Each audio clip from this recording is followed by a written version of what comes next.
365 The Fan. Right side throw, touchdown! Kansas City! Kansas City wins the game! Welcome into The Drive with Carrington Harrison. Back-to-back best sports talk hosts as voted on in the Pitch magazine. Live from the Fan Studios. Here's CDOT. Let's do this. Another day, another dollar, another edition of The Drive. You are listening to The Drive on 96.5 The Fan, 96.5thefan.com, and also the Odyssey app. My name is Carrington Harrison. Excited, thrilled, delighted to be here with you on this wonderful, wonderful afternoon. We have a lot to get into in today's show. Let me notify you. Coming up in about 15 minutes, Matt Evans of Channel 9 is going to be on the show. He is covering everything regarding the Missouri Senate. We'll get more into that coming up in just a bit, but the Missouri Senate is trying to figure out a package that would help pay for the Royals' new stadium and also the Chiefs' new stadium. But as expected, they are running into some complications. Matt Evans is going to explain what those complications are. We are also going to be joined by the mayor of Kansas City. Quentin Lucas will be on the show at 3 o'clock. We'll talk to him about that. We'll also get updated on a lot of other things that are happening in the city. It feels like we are very close to the streetcar extension opening up. There's a lot of other things going on. We'll catch up with the mayor of Kansas City coming up in exactly 1 hour. And really excited to tell you guys that at 5 o'clock, Josh Simmons is going to be on the show. The Chiefs' first-round offensive tackle. Josh Simmons is going to be on the show coming up at 5 o'clock today. So go tell all of your Chiefs friends about it. We will start with the schedule and with the Chiefs coming up in just a bit. But before we do any of that, I need you guys to do me a couple of favors. Number one, I need you to listen into The Drive each day at 2 o'clock right here on 96.5 The Fan. And I also need you to tell one friend to check out the show. It'd be great if you told 2 friends, but you know what? Beggars can't be choosers. If you could just tell one person to check out the show, you know what? I would be appreciative if you did that. This is where I would like to start today's show. The schedule release is confirming something that I think we have known about the Kansas City Chiefs for quite some time. When the NFL has an idea and something that they need to sell to investors and or television partners, the Cowboys are usually somewhere in the mix. They are perceived to be America's team, the team that moves the needle, the team that is now standing alongside them, and in a lot of ways has passed the Dallas Cowboys, is the Kansas City Chiefs. Think about what we've seen over the course of the last handful of seasons when Thursday Night Football was being shopped around by everybody. A lot of your standard traditional television companies were not interested anymore in Thursday Night Football, whether it was ESPN, Fox, ABC. A lot of people wouldn't touch it. Amazon was very interested in the Thursday Night Football package. Who did they pitch for that idea? They pitched Kansas City, Patrick Mahomes going up against Justin Herbert, sold. Thursday Night Football, their first game with Amazon Prime, included the Kansas City Chiefs. The NFL got burned on Black Friday. They invested in Aaron Rodgers the first time they had that idea. It was the Jets and the Dolphins. Well, the Dolphins were pretty good. The Jets didn't have Aaron Rodgers. They got egg on their face. Amazon went back to the NFL and asked, hey, it didn't work out for us. Can we do something a little bit different? We want a better game than what we got. Who do you got? Well, we want Kansas City. We want Chiefs and Raiders. Because maybe the Raiders won't be good. We know Kansas City is going to be good. We know that they're going to be a marquee team. We know they're going to drive interest, and America watches the Kansas City Chiefs. Fast forward, the NFL sells a Christmas Day package. They sell 2 games to Netflix. What was their crown jewel of it? It was the Kansas City Chiefs and their matchup against the Pittsburgh Steelers. Fast forward to this year and how the schedule came together. The Chiefs are playing on their 2 marquee days this year. The NFL's first international game is the Kansas City Chiefs. They're trying something they've never tried before. They are giving a game to YouTube, not just YouTube TV. I mean regular YouTube, the same app that your kids watch Bluey on, the same app that you randomly watch music videos. Yes, they are selling the first Chiefs game of the season to Google, to YouTube. Another massive day for the NFL. In fact, the biggest day of the regular season, they are selling Chiefs and Cowboys to it. Now, on one side, I'm a little bit surprised that they decided to burn that card on that day. It is the most watched regular season game of the year, regardless of how good the Cowboys are and regardless of how good the Giants are. Let me give you an example. For the 5 most watched regular season games in the history of the NFL, 3 of them are the 2021 Cowboys game on Thanksgiving, the 2022 Cowboys game on Thanksgiving, and the 2023 Cowboys game. Another one, just for an historical reference for some of the older football fans out there, it's the 85 Bears on Monday Night Football when they had a chance to go undefeated. So we are talking about the most watched games in NFL history. They are Cowboys Thanksgiving games in the regular season. They decided to put the Chiefs on that ticket. They are not just going for a lot of people watching it. They are going for the most people watching it. I think there is a very strong chance, especially if everything lines itself up perfectly. Dak Prescott is healthy. The Cowboys are a good team. Patrick Mahomes is healthy. The Chiefs continue to be the team that we know that they've been over the last 5, 6, 7 years or so. I think we're talking about 50 million, maybe 55 million people watching a regular season game. Right now, the record is 44. I don't think you get that with the Cowboys and another combination of team. I don't think you get that if it's Cowboys Commanders. I don't think you get that if it's the Cowboys and the Super Bowl champion Philadelphia Eagles. I think you only get that if it is Dallas and Kansas City, the 2 most talked about, the 2 most polarizing teams, America's teams. You have the Dallas Cowboys, who have been the most popular team in the NFL since the 90s, and then you have the most dominant team of the times. You got the star power and Patrick Mahomes going back to play at the Cowboys Stadium for the first time. The last time that Travis Kelce will play in that stadium. I'm assuming that Taylor Swift will be there. When you combine all of those things, we are talking about what will likely be the most watched regular season game in the history of the league. And oh yeah, they're also playing on Christmas Day. They're also playing on Christmas. So Netflix has their 2 games early in the day, and then Amazon goes back to old trusty. Hey, whenever we know we need ratings, when we need a big number, what team are we going to use? What golf club are we going to pull out of the bag? We're going back to the Kansas City Chiefs. The schedule release is simply confirming something that has been building and building and building. When the NFL has an idea and something that they need to sell, they are using the Chiefs to sell that idea. They are the team right now.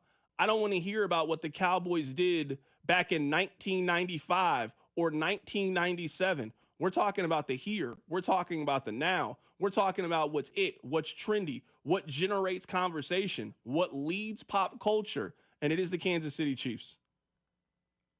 Look no further than the television ratings. Look no further than what the NFL is telling you as they are putting this piece of this puzzle together and what games they believe America will watch and what teams they believe in. That's what the schedule confirms. The schedule confirms what teams they think will be good. It also confirms what teams they think we want to watch. And they are telling you that America is really, really interested in the Kansas City Chiefs. So we'll continue to see how the rest of the schedule breaks down. They have some really, really good games this year. The first game of the season is an international game against the Chargers. They then come home for the season opener against the Philadelphia Eagles. They got a nationally televised game against the Giants. I know the Giants aren't the best team, but it's also the New York market. You got Sunday Night Football against the Lions this year. You got Christmas Day. You got Thanksgiving. The Chiefs are going to play in some of the biggest and most marquee matchups of the NFL season. That is just what we have come to expect.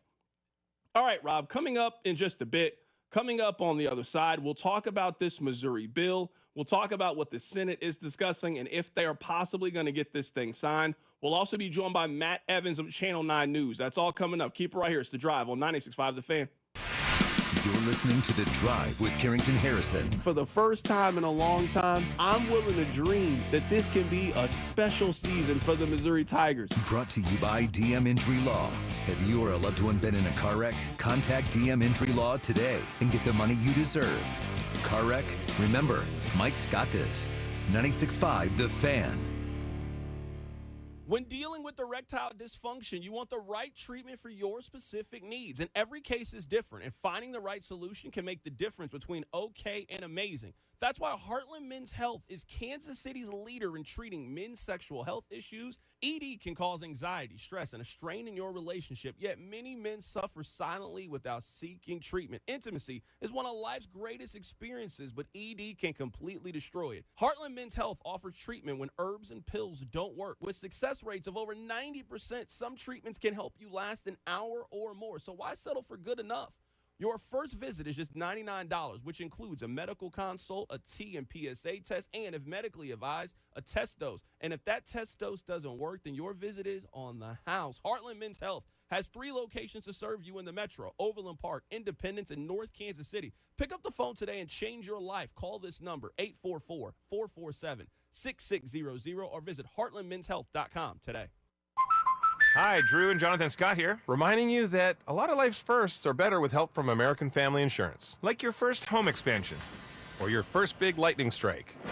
There's a first for everything. Get the right home policy at the right price with the right help from American Family's agents. Life's better when you're under American Family's roof. Insure carefully, dream fearlessly. Get a quote and find an agent at amfam.com. Products not available in every state. American Family Mutual Insurance Company SI and its operating company, 6000 American Parkway, Madison, Wisconsin. With us is Dr. Christian Hedinger with KCUC, Kansas City Urology Care. What makes KCUC the best? Hands down, that's our physicians and our experience. We have combined hundreds of years of experience amongst our over 50 providers, radiation oncologists, medical oncologists, and urologists, often practicing under the same roof, who can provide the best integrated care to our patients. We've recruited surgeons from the Mayo Clinic, Harvard, Stanford, UCLA, and many of the other best institutions providing care in kidney, prostate, and bladder cancer. We often can provide our patients care from diagnosis to treatment to labs to scans to medications, all under one roof, all in an office setting as opposed to a hospital. We've assembled all of these physicians that are close to all different parts of Kansas City. See the experts at Kansas City Urology Care. At KCUC, you see the best in KC. To make an appointment, visit kcuc.com. This is the story of the one. As a lineman, he does whatever it takes to keep the power on in his community. And he wants a partner like Grainger who does the same.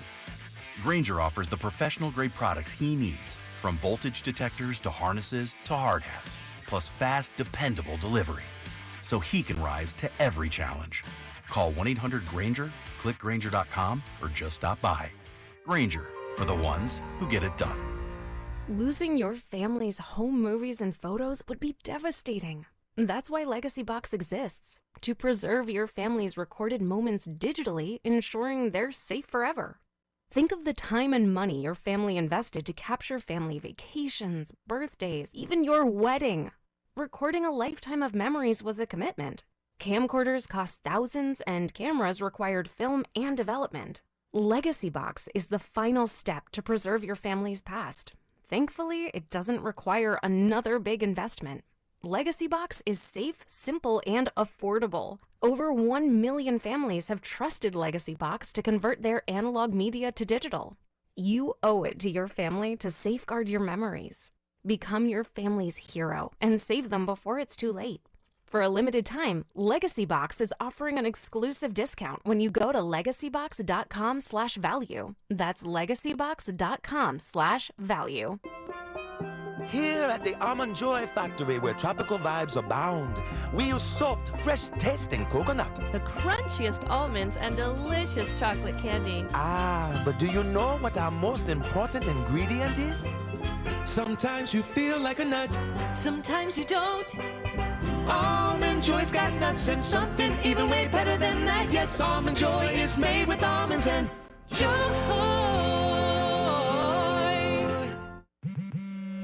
At Straight Talk, we are all about no-brainers. Calling Grandma for her recipe, no-brainer. Streaming one more episode at 2 a.m., big no-brainer. Getting real unlimited data where you buy bananas, the ultimate no-brainer. Switch now and get a free Samsung Galaxy A16 5G or Moto G Power 5G 2024 with select plans. Straight Talk, real unlimited data. Available at Walmart and straighttalk.com. Offer valid through 5/19/25. Taxes and fees apply. Requires in-store single line activation on qualifying plan. For network management practices, visit straighttalk.com/terms. Copyright 2025 Verizon.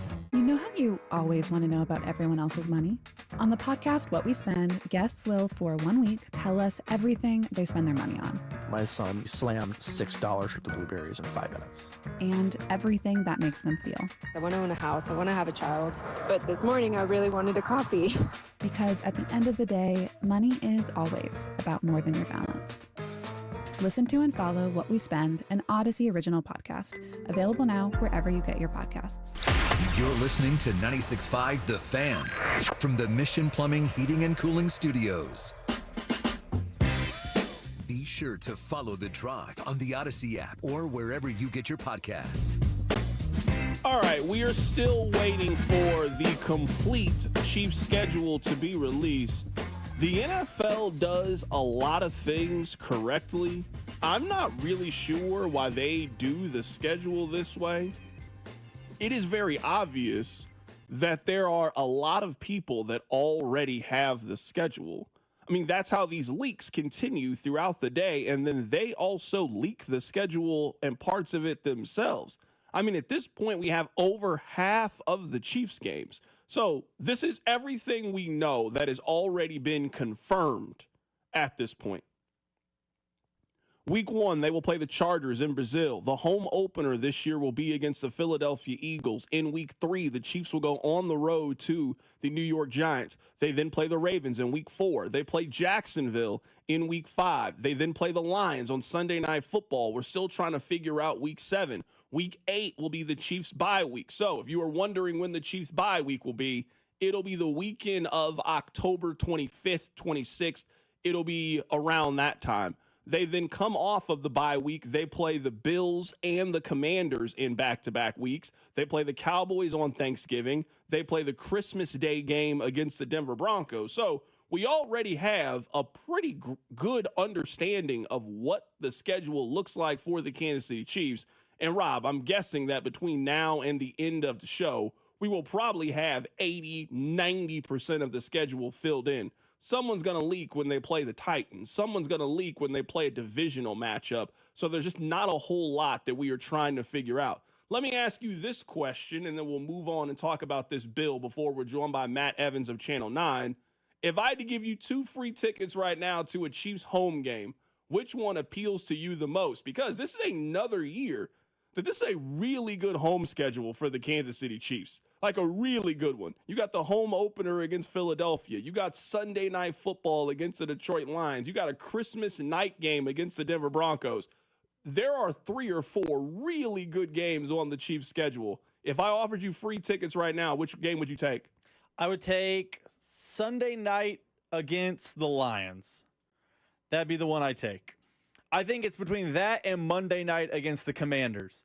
Because you got to figure these are teams that don't come to Kansas City all that often, and they are 2 of the more exciting offenses in the NFL, and they were 2 of the better teams in the NFC, and it's prime time at Arrowhead, so you get kind of a full day to go enjoy it. I think Sunday Night Football at Arrowhead is a better time than Monday Night Football because you got to leave work early, the whole thing. So if you gave me 2 freebies for a game at Arrowhead, I would probably take the Lions game number 1, but a close second, based on what I know about the schedule, is the Commanders game because I like the uniqueness of those games. Like the Bills are in town every year at this point. They are a staple of the home schedule, or they're on the schedule in some form or fashion. So yeah, I would take Lions then Commanders 1-2. Let me read to you guys some tweets from Todd Palmer, friend of the show, Todd Palmer. I know he hasn't come on 3 times, but I'm going to go ahead and give Todd Palmer honorary friend of the show. He tweeted out that the Missouri Senate will discuss the amended Senate State Bill 80, which would provide a star bond-like tool for stadium developments in the state of Missouri. But what Todd Palmer is hearing, that it is not likely to pass. Senate members remain unhappy that the bill killed a capital implication spending bill last week. It also continues. Some Senate members are also bitter that they weren't included in the discussion beforehand. This bill did pass in the Missouri House. It also goes on to say that at least one local senator does not plan to vote for the amended bill unless it is somehow tied to property tax relief in Jackson County. You guys know, for those of you that live in Jackson County, they messed up a lot of people's property taxes. It seems very unlikely to have that done between now and the end of the week. The Missouri session closes Friday at 3 o'clock. It does not sound like they are close to getting a deal done and finding something that all parties can agree to. Let me read to you guys a couple of quotes because it sounds very, very similar to what we saw with the people. I know that there has been a push to try to blame this on Casey Tennant or blame this on this group. No, I think that this is a very, very big issue that a lot of people are split on. So I'm going to read to you these are two politician quotes. Quote, this is from a state rep. His name is Chris Brown. Quote, I cannot imagine the economic landscape without the Chiefs and the Royals in Missouri. But more than that, the Royals and the Chiefs are literally a part of us to some degree. They are woven within the fabric within the state of Missouri. And they have a group of people in this story that are talking about how important it is to keep the teams in Missouri. And then you got somebody on the other side. Quote, these are fear-mongering suggestions that the Chiefs and the Royals might also leave. It is unfair and conniving. Quote, I don't like making decisions because someone has put my back up against the wall. This is a state representative, I am assuming, will likely vote no on this. That sounds like what we heard from a lot of citizens as well. I'm reading this story. Some people don't like the fact that tax dollars are being used to help billion-dollar entities pay for their stadiums, and they feel like the teams should pay for it themselves. That's what we heard a lot of citizens say during this process as well. We have a saying on this show. We mostly say this privately. We don't really say it publicly on the show because I don't really know why we would, but we can cry and complain about the way we think should be, or we can deal with the way that things are. We all feel this way at any walk of life. Man, I wish it was like this, but it ain't. So you can be mad about how you think something should be, or you can deal with it and try to make the best out of it. Yes, in an ideal world, they would not take our tax dollars and give it to the Chiefs or the Royals to pay for 70% of their stadium. That's not how it should work, ideally. But it's also the real world. And it is very, very simple. If you don't want to pay for these team stadiums, there is another city that will. Now, this is not me telling you that I think the Chiefs are moving to Nashville or that I think the Royals are moving to San Antonio. No, no, no. The threat here is a much more local threat. And some of you just don't care. Hey, I don't care if the team is in Overland Park. I don't care if the team is in Wyandotte County. I don't care if the team is over on 135th and Metcalf. I can still watch them on television. I can still drive out to the stadium. They're still going to be a part of our community. So I don't really care where the teams are. That's a fine stance to have. Some people care very much where the teams are, whether it is having them in their own backyard in Kansas or keeping them over on the Missouri side. But I think we all can agree the plan is not to move the Chiefs or the Royals outside of our area, outside of the metro, or outside of our community. So Missouri is more within its right to feel this way. Hey, we don't want to pay for the stadiums. We think you guys should pay for the stadiums. Then they aren't staying. Simple. They're not staying then. You can complain about how it's unfair and call it conniving and fear-mongering and all of these things, and I don't like making a decision when someone has my back up against the wall. That's perfectly fine. Then you should be prepared to help them move across state line, and they're going to play in Wyandotte County or Johnson County then. It's that simple. You don't get 5 or 6 chances to say no to the billion-dollar company. You've already said no to them once. In pretty embarrassing and resounding fashion. It wasn't like it was a close, narrow vote. No, you lost decisively and told them no the first time. Now they're listening. Now they're shopping their offers. Now they're talking to Wyandotte County. Now they're talking to Johnson County. Now they're looking for the best possible deal. You're going to continue to give them more and more reasons to listen to Kansas and take the deal that is proposed? Okay, I would say that you're playing a very dangerous game, a game that you've already lost one time with the St. Louis Rams. You're prepared to lose that game again? That's not a game that I'd be very interested in playing if I was a politician. But I'm also not a politician. I'm a radio host. I just try to talk to the politicians. We got one coming up on the show in 35 minutes. So this representative, I'd be happy to have them on the show. They denounce fear-mongering that the Chiefs or Royals might leave and call it unfair and conniving. I don't think it's fear-mongering from the Chiefs. The Chiefs, yeah, they can say one thing. It is clear that the Chiefs have been openly engaged with the state of Kansas about the possibility. And we all know that the Kansas is a viable option. You might be the most Missouri person through and through. I mean, it ain't a bad plan they got. Their plan is to pay for 70% of the stadium and put it next to a NASCAR track and an infrastructure that already has a shopping center, and they're building an amusement park around it. I mean, it ain't the worst possible idea and plan in the world. I see why a team would be very interested in moving out there. All the infrastructure is there. All the room is there. All the space is there that they need. Only thing they're missing is the stadium part of things. So you can continue to play this game if you want to and not pass bills and continue to kick the can down the road. You then can't be mad when one day we get the alert and the press release that the Chiefs are done dealing with you, that they're done dealing with Jackson County, they're done dealing with the state of Missouri, and they are exclusively negotiating with the state of Kansas. You can then look back and say you had a chance to do something about it, and you chose to do nothing.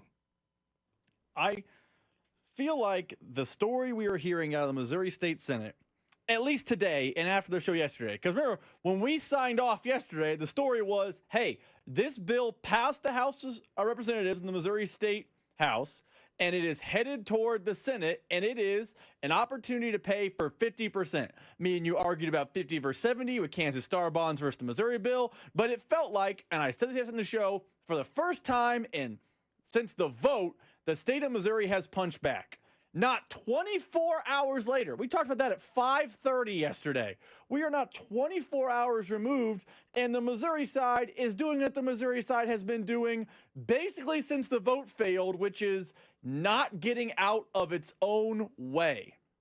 You're telling me there are politicians in the Senate who are going to vote no to this as some sort of recompense for what happened last week of the different bill? You have some claiming this is fear-mongering. You have some trying to attach a poison pill to amendment to it, saying that the state has to fix Jackson County and Frank White's problem.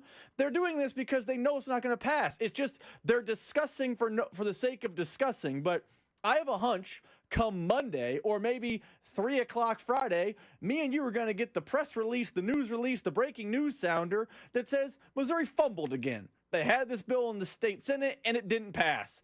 And we are going to have another turnstile, another timeline of, hey, Missouri can't get their ducks in a row. Kansas has a plan. That feels like the conversation we have had ad nauseum about these stadiums ever since the vote failed. Vote fails, Missouri in chaos, Kansas, concise message.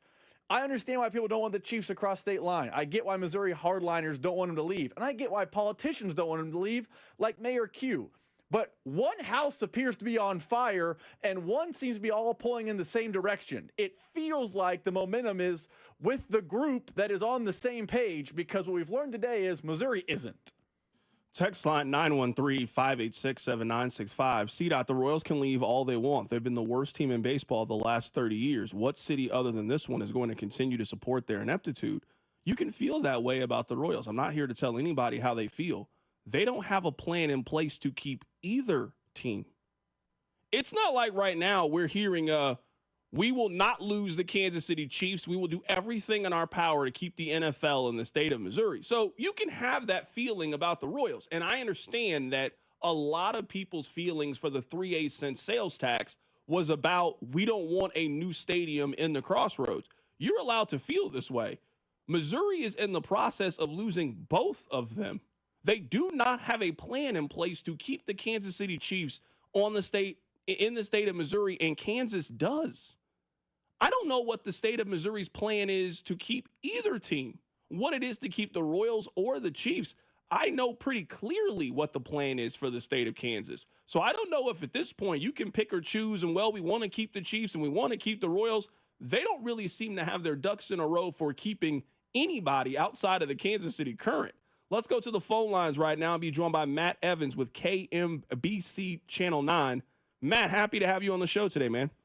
Hey, Carrington, how's it going? Doing fantastic, man. So give us, as well as you can summarize it, what is happening right now. So my understanding is the Missouri Senate is having a conversation about a bill that would fund the stadiums, but it sounds like they're running into some problems. That's right. So, yeah, actually, currently right now, I'm in Jefferson City right now at the state capitol. The Missouri Senate is talking about a bill that would put another abortion vote to the people in November or another time. But that is all wrapped up in all sorts of stuff here in Jefferson City. The stadium proposal itself is being negotiated in many senators' offices right now.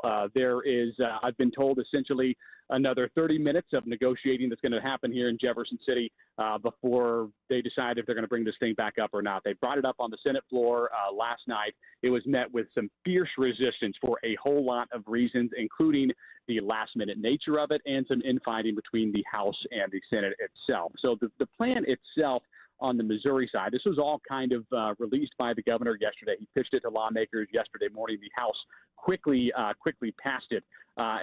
Basically, the plan would help pay for about half the cost of a new stadium for the Royals and then a refurbished Arrowhead Stadium, so the Chiefs would be staying there. The overall cost still not exactly clear, but the money would cover annual bond payments for the stadium projects up to the amount that the team generated in state tax revenue for the year prior to applying for those incentives. So they would be eligible for about $50 million on top of that in tax credits for investing in their stadiums, too. So really, this is truly in response to what Kansas brought up with the Star Bond proposal last session, which ends, as we know, at the end of June. So this is essentially Missouri's shot back at Kansas for a way to try to keep these teams. Can you help me understand, because you used the term last minute, can you help me understand how a proposal like this can be deemed by anybody in leadership to be last minute? They lost the vote over a year ago. How are they now in a rush and last second trying to get a bill done when Kansas seems like they've had their ducks in a row now for over a year when it comes to the Star Bonds, and they are a very serious threat to take both of the teams away? How can Missouri be in a last-minute rush to try to get this thing accomplished?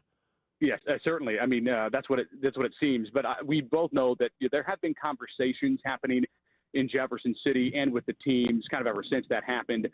The reason for the last-minute push, I'm told, is because these proposals are not very popular in Jefferson City and in Topeka, giving that amount of money to people who already have lots of money, obviously, Royals and Chiefs ownership. So the thought behind it was we're going to play this very close to the vest. We're going to release it the last week of session. We're going to tack it on to another bill. It doesn't have to go through the hearing process. It doesn't have to go through the regular process that a typical bill would, since it's an amendment added on. And we're going to try to push this thing across the finish line. They thought they would get less resistance this way. However, the House last week on Friday essentially scuttled at $500 million in funding for a bunch of projects that the senators wanted. And the Senate is very upset about that. So they see sinking this bill as a potential way to get back at the House when it comes to a whole lot of infighting down here in Jeff City.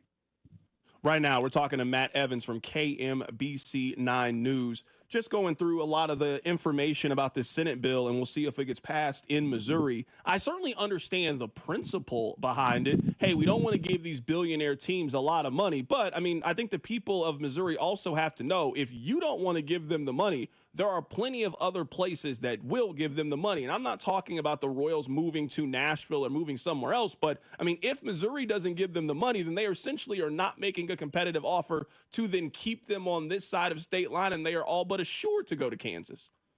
Yeah, I mean, we've heard it lots and lots from both the team ownership. You know, this is a business decision. They're looking at it as a business decision. And if you or I had a business and somebody was offering a bunch of money for our business and then somebody wasn't offering anything, I mean, what deal are you going to take? You know, I mean, if you look at it from that way, it really makes sense from a dollars and cents standpoint. So, you know, these negotiations, while they continue here, you know, it's important to note, too, that this would also still have to include some local money involved in all of this to make these stadiums, you know, kind of go through. I'm sure that the mayor is going to talk about that here in a little bit with you. But, you know, as far as what that funding mechanism looks like, there's still a lot of questions about that, too. And, you know, all this has happened in the last week of session. The lawmakers got to be out of here by 6 p.m. on Friday. That's the constitutional deadline to pass any kind of legislation. And the governor has said, if you don't get this stadium thing done, I'm going to bring you back here for a special session, which would likely be in June. So, he's pitched that idea. The lawmakers I've talked to today, at least on the House side, have been supportive of that. Senators have been pretty tight-lipped so far today as they're still negotiating to see if they can figure out how to get this thing through. You don't sound very optimistic that this is going to pass in the next couple of days. I don't know. These things are tough to read. And I was talking to some folks today, and the House side, I've covered this building for 15 years now. So, I kind of know how things work. And the House has always been fairly regimented in the way they do things. But the Senate has shifted and they change. And, things there are a completely different story.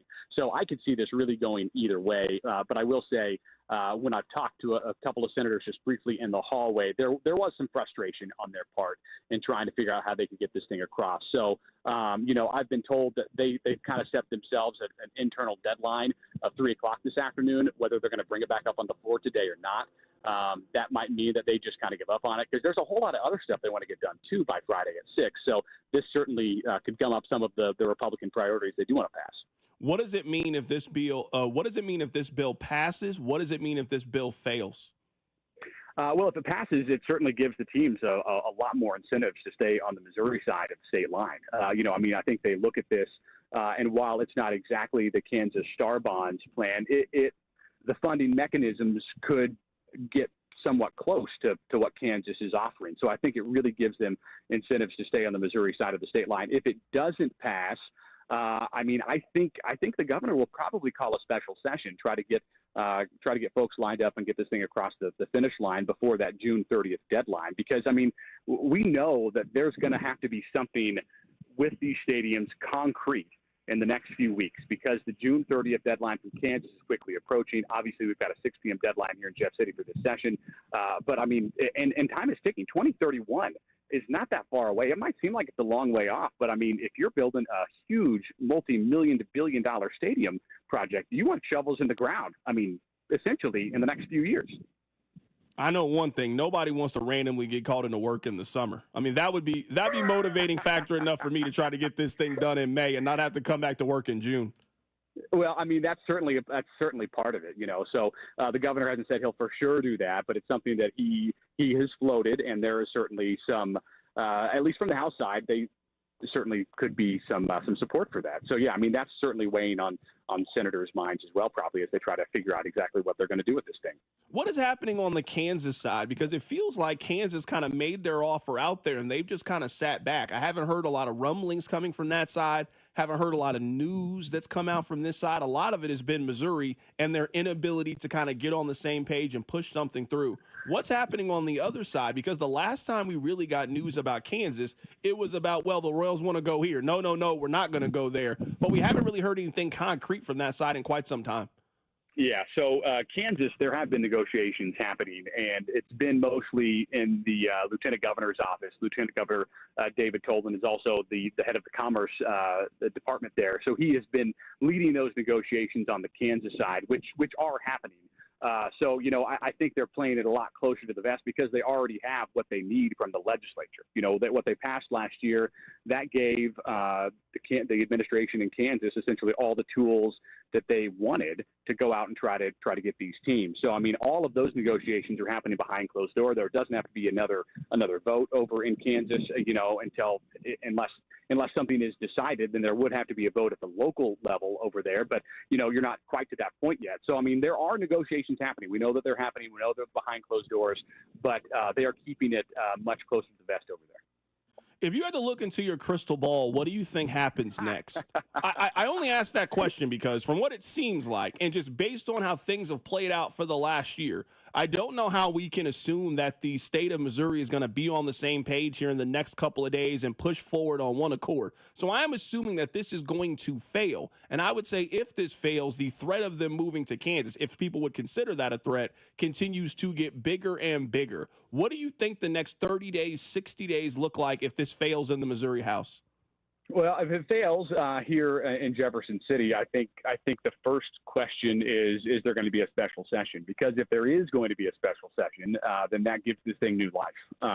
If it fails and the votes clearly are not there and it wouldn't even pass in a special session and the governor doesn't call a special session, I think that's a different conversation. The Kansas a proposal has been out there for a while now.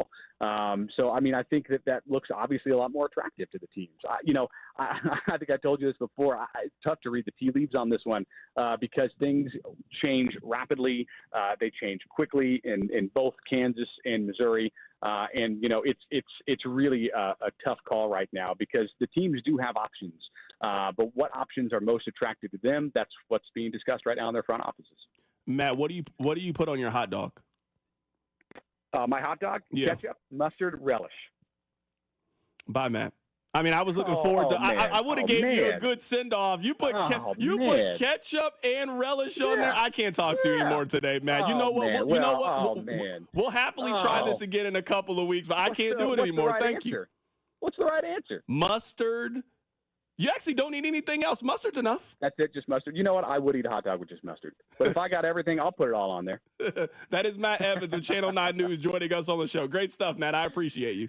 All right, man. Thanks. Absolutely. That is Matt Evans joining us on the show today. I'm happy he salvaged it there at the end. I was about to hang up on him. I'll hang up on anybody. I was about to hang up on him. He's about to be out of here. Gone.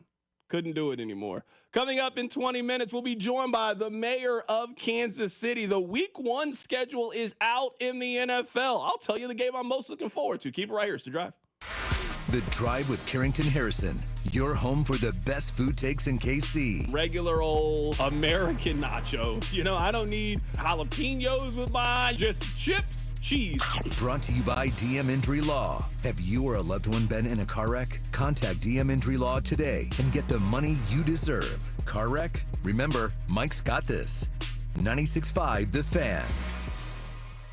So we had Mark Canna on the show last week, and we were talking about barbecue restaurants in town that he's been to, and Gates Barbecue was one of those places. He considers himself to be a foodie. Wouldn't you take the advice of somebody who considers themselves to be a foodie? Well, with 5 locations around town, you were never too far away from that classic Gates barbecue taste. And right now, all locations are serving the Gates Burnt E Mac. It's delicious mac and cheese topped with some Gates burnt in. It's a meal all by itself. Or maybe you want to get that as a side and you want to put that with a beef on bun to go, please. Maybe you want to put that with a mixed plate. You certainly can do that as well, and make sure you get some of those wonderful Gates fries. You also got to get a strawberry pop to wash all of that down. Well, grilling season is right around the corner. That means you got to restock on your sauces. You got to restock on your seasonings. You can do that in store, any one of the locations. You can do that on the website, gatesbbq.com, or the next time you go to the grocery store. So the next time you're thinking barbecue, and I know you are with the weather as nice as it is right now outside, be sure you're thinking about Gates Barbecue.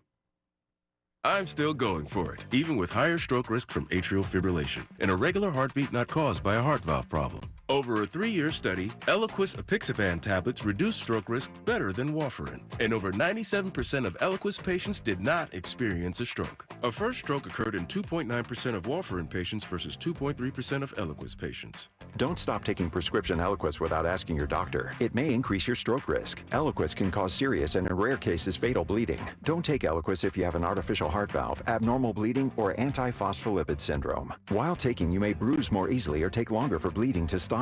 A spinal injection while on Eliquis increases risk of blood clots, which may cause paralysis, the inability to move. Get medical help right away for unexpected bleeding, unusual bruising, or tingling, numbness, or muscle weakness. Medications such as aspirin products, NSAIDs, SSRIs, SNRIs, and blood thinners may increase bleeding risk. Tell your doctor about all planned medical or dental procedures. Learn more at Eliquis.com or call 1-855-ELIQUIS. Can't get enough baseball? Start streaming MLB Network today. Get up to 15 out-of-market games a week live on any device, plus 24/7 access to MLB Network's award-winning shows, including live game look-ins and exclusive player interviews. And hear live radio play-by-play from all 30 clubs with MLB at Bat. Enjoy the home of baseball from virtually anywhere. Plans start as low as $5.99 per month. Sign up now at MLBnetwork.com/stream. Available in the U.S. only. Blackout restriction applies. Visit MLB.com/subscribe for full terms and conditions. Life insurance. Why are you putting it off? Can't afford it? Too much hassle? Think you don't need it? There's lots of excuses for putting off life insurance. But if you weren't there, who would pay the mortgage and other bills? With Ethos, you could be covered in 10 minutes and boom, family protected. Ethos, fast and easy online term life insurance. Up to $2 million in coverage with no medical exam. Some policies as low as $1 a day. Answer a few health questions and get your free quote at ethos.com/radio. That's ethos.com/radio. This is the story of the one. As a safety manager at a manufacturing plant, he does everything he can to keep his coworkers safe. From finding ways to reduce risks to keeping safety supplies in stock. And for that, he relies on Grainger. Grainger offers a broad range of quality products and next-day delivery, so he can always play it safe. Call 1-800-GRAINGER, click Grainger.com, or just stop by. Grainger, for the ones who get it done. Prescriptions require an online consultation with a healthcare provider who will determine if appropriate. Restrictions apply. See website for details and important safety information. Price varies based on product and subscription plan. Hey guys, let's talk ED because millions of men experience it, but not everyone can access or afford treatments like Viagra. Well, Hims can help. Through Hims.com, you can get a full range of treatment options for ED, including daily or as-needed meds through a 100% online process. It all starts with an online intake form. Get started at hims.com/joy, and from there, a medical provider licensed in your state will determine if ED treatment is right for you. If prescribed, your medication is shipped to you for free. Find the ED treatment that fits your needs with options up to 95% less than the brand names. Millions of men experience ED, but Hims can help. To start your free online visit and save up to 95%, go to hims.com/joy. That's hims.com/joy for your free online visit. HIMS.com/JOY. This afternoon, expect mostly sunny skies with a high of 88. Weather brought to you by Robert Half. Our recruiters' expertise and award-winning AI will find you the skilled candidates you want. At Robert Half, we know talent. Visit roberthalf.com/talent today. Welcome to your home for Royals baseball. 96.5 The Fan. All right, coming up in about 15 minutes, we'll be joined by the mayor of Kansas City, Mayor Quentin Lucas. We'll talk to him about what is going on in Missouri government right now. So the Missouri House passed a bill that would help pay for the Royals Stadium and a renovated Arrowhead Stadium. Well, it's passed the Senate, it passed the House. It might not pass the Missouri Senate, so we will get his opinion on that. We'll get the mayor of Kansas City's thoughts on that coming up in just a bit. You know what I want to do? Let's take a quick look at week 1 of the NFL schedule. So I'm really excited to tell you guys we are going to continue what we did last year. If you missed it, we are going to have a guest on tomorrow for every team that the Chiefs play. So we're going to have an Eagles guest, a Lions guest, a Broncos guest. We're going to go through the schedule, and we're going to learn more about every team that is on the Chiefs schedule. But we don't know the entire schedule yet, but we got a really good idea. But before we catch up with the mayor of Kansas City, I want to take a quick look at week 1 of the NFL season. Rob, hit the music. These are the 4 nationally televised games for week 1. To kick off the season, it's the Cowboys at the Eagles. The Friday game is the Chiefs at the Chargers. Sunday Night Football, Ravens and Bills. Monday Night Football, it is Vikings at Bears. One thing that has stood out to me with the NFL schedule, the NFL is counting on the Bears being good this year. They are fully invested in the Bears being good this year. They've got Caleb Williams. They got Ben Johnson. They certainly have an offense that you would think would score a lot of points. It feels very similar to what they did for the Jets a couple of years ago, where the NFL was very invested in Aaron Rodgers and the Jets working out, and we all know that wasn't the case. With those being the 4 premier games in week 1 of the NFL season, the nationally televised games, what's your favorite out of those 4? I also tell you that based on the international schedule and week 1, they're also betting on the Vikings being good again, too. Sure. Like that's part of the equation. Man, I'm going to take the escape hatch, lazy answer, and I'm going to take Bills and Ravens. It just feels like every year in week 1, the NFL tries to give us the Super Bowl champion, but they usually take care of business on Thursday night, and the Cowboys are not good enough, I think, especially the first-year coach, to beat the Eagles. Chiefs and Chargers has some interest, but I think a lot of that is, local. I don't know there's a lot of national interest for that game, especially with it in Brazil now. I think the sizzle's a little bit gone with that one. And Bears-Vikings, a lot of hope in two teams taking the step forward. So I'm going to take the safe answer. Two teams we think will be good. A quarterback that could have won MVP last year versus the quarterback that did win MVP last year. I'm going to say Ravens and Bills is the best week one matchup that we see in the national primetime slate. I think all four of these games are very intriguing for very different reasons. The Cowboys get back Dak Prescott. They added George Pickens. The Eagles won the Super Bowl last year. Can they continue what they've got going on? I do wonder if the game being in Brazil and the conditions of the field just make the Chiefs and the Chargers game more random than it usually is. The Chiefs and the Chargers games are pretty close most of the time. They're fairly competitive. Now, the Chargers usually do something at the end that they usually lose, but the games are always very close in the fourth quarter and usually come down to a handful of plays. Now that you have taken it out of the States and now you have put it on the worst playing surface that you possibly could have, what does that mean? You're right, Ravens and Bills, two of the five best teams in the National Football League, and I think both of those teams in the NFC North have major question marks. The Vikings last year, I think, exceeded everybody's expectation. There's only one place to go if you're Minnesota. It's down. You can't win too many more games than they did last year. And we're all curious to see what J.J. McCarthy looks like in that offense after they made the decision to get rid of Sam Darnold. And we just talked about the Bears and the expectation that they're going to be good. I'm going to agree with you. I think the obvious answer is Ravens and Bills. But I will say, man, that Monday Night Football game and seeing those two young quarterbacks, it does really intrigue me. The early window for week one, Giants and Commanders, Bucks at Falcons, Panthers at Jaguars, Dolphins at Colts, Raiders at Patriots, Steelers at Jets, Bengals at Browns, Cardinals at Saints. Those are the games that we have in the early window. I certainly hope that Scott Hansen is there. We don't know if our king is going to be available for week one when Red Zone gets here. What game do you have circled in the early window? What game do you like most? I mean this in the nicest way possible. If you are a person in Kansas City and you have one of those games circled, you're a certified sicko. Circled? Like you're locked in for Saints and Cardinals or Saints and Colts? Here you go, Hayden. That is not a great slate. I guess the most interesting is Bengals and Browns because the Bengals had all the offseason drama.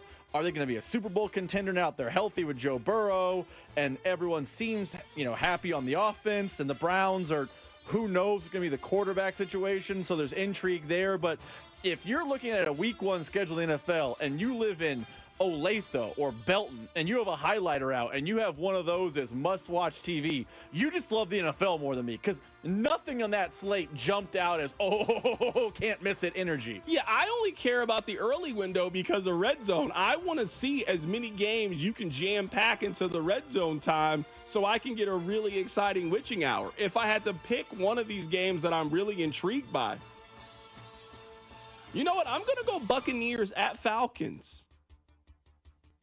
I'm going to go Bucks at Falcons. I think it's a pretty interesting game. Buccaneers have kind of controlled that division the last couple of years. We always assume the Falcons are going to be a little bit better than they should be.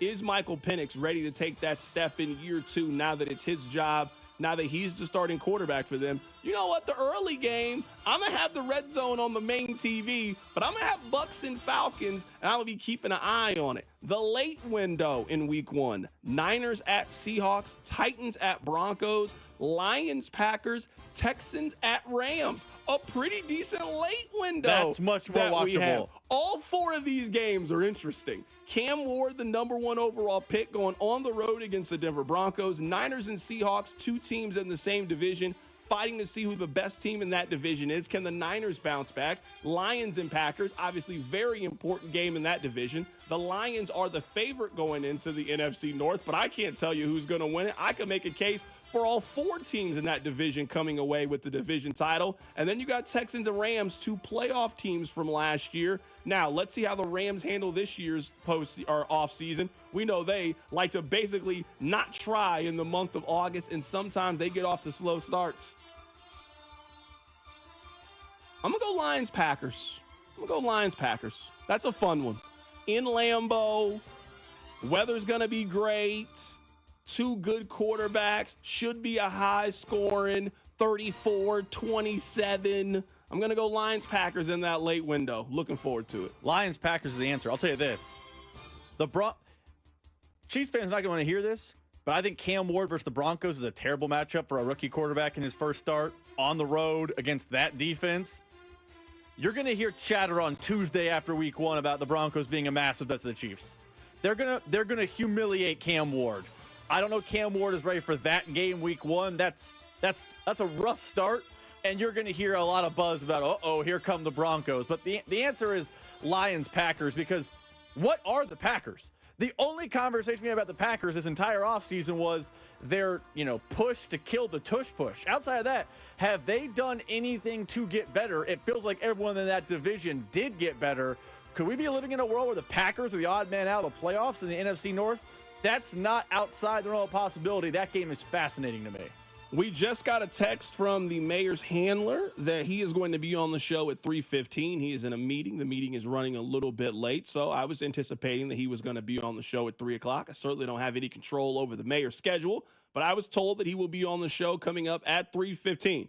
We'll make it. In the meantime, coming up at the top of the hour, let's talk about the Chiefs.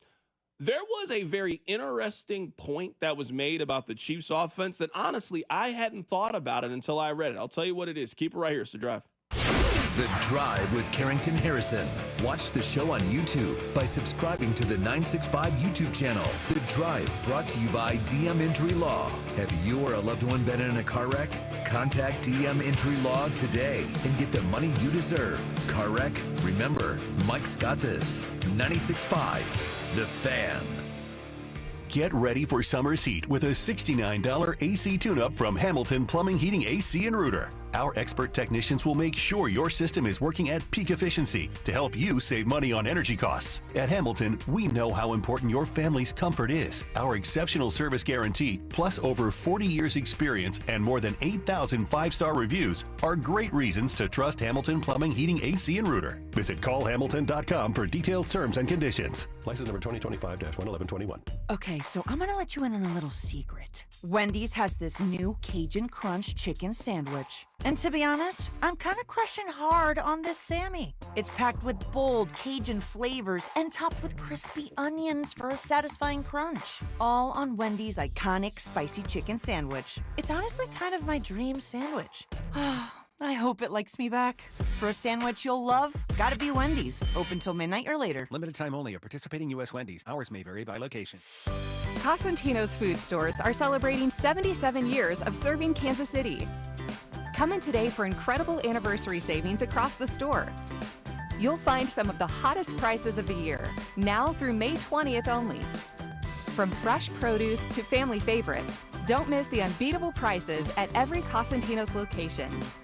For 77 years, it's been our family's honor to serve yours, and we're just getting started. $5,000. That's the average amount of money people in the U.S. are now spending on gas in a year. $5,000. That's crazy. If you drive, you have to download Upside, the free app that gives you cash back every time you get gas. That's right. You can earn real cash back with Upside just by buying the gas you're already buying. You can literally start earning cash back today. I use Upside every time I fill up, and I've already made around $200-$300. You're putting gas in your car anyway. Why not get real cash back? If you like free money, download Upside. I'm saving the cash I earn from using Upside to help pay for a vacation later this year. Download the free Upside app now to earn cash back every time you buy gas. Use promo code FRESH to get an extra 35 cents per gallon on your first tank. You can cash out anytime right to your bank, PayPal, or a gift card for Amazon and other brands. Just download the free Upside app and use promo code FRESH for a 35 cents per gallon bonus on your first tank. That's code FRESH for a 35 cents per gallon bonus. Are you living with dry AMD? If so, you could be on the road to geographic atrophy, or GA, a condition that leads to retinal cell death and permanent vision loss. But with Izervay, you can slow it down. Get it going slower. Izervay slows GA progression by targeting a key source of retinal cell death, which may help preserve your vision longer. Izervay, or Avastin Capted Pagel, is a prescription eye injection used to treat GA. Don't take it if you have an infection or active swelling in or around your eye. Izervay can cause eye infection, retinal detachment, or increased risk of wet AMD. Izervay may temporarily increase eye pressure. Your vision may be impaired after an eye injection or exam. Don't delay. Ask your doctor about Izervay today. Izervay gets GA going slower. Visit Izervay.com. That's IZERVAY.com. Paid for by Astellas Pharma. Honey, it's me, your wife. Spring is here, and our house desperately needs the experts at Powell Exteriors Casey for siding, windows, entry doors, beautiful decks, patio covers, roofs, and more. Get ready for summer at PowellCasey.com. Here at the Almond Joy Factory, where tropical vibes abound, we use soft, fresh-tasting coconut. The crunchiest almonds and delicious chocolate candy. Ah, but do you know what our most important ingredient is? Sometimes you feel like a nut. Sometimes you don't. Almond Joy's got nuts and something even way better than that. Yes, Almond Joy is made with almonds and joy.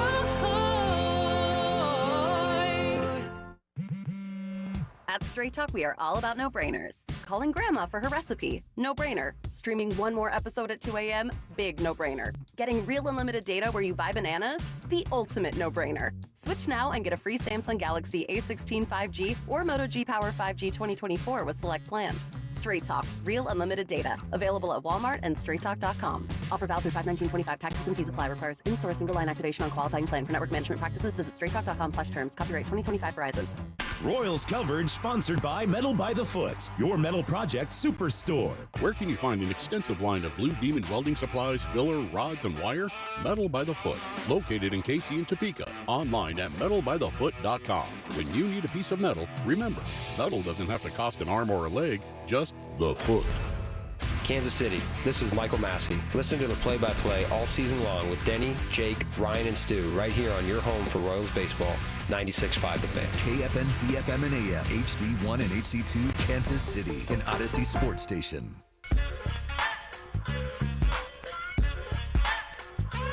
We are waiting on the mayor of Kansas City, Mayor Quentin Lucas, to call into the show. He will join us coming up in about 15 minutes. We'll talk some football.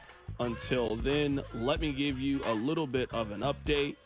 A rookie pitcher making his first start is going up against the Royals today. Now, I don't know any additional information about this pitcher other than what I just told you. He is making his major league debut today against the Kansas City Royals. But if there is one thing that I do know is he's about to throw some zeros tonight. I've seen this story way too many times. I'm not here to be Debbie Downer. I'm really not. On a game-by-game basis, I don't know what to expect from the Royals offense. You know, the Royals offense is a lot like Michael Porter Jr. Michael Porter Jr. can give you 21. He can go 5 of 8 from 3, get a couple of dunks, a couple of layups. Man, you'll sit in there and think, man, I see why Michael Porter was the number 1 high school player. That kid's pretty good. And you'd be right. If you watched Michael Porter play yesterday, you wanted him as far away from the basketball court as humanly possible. That's how the Royals offense is.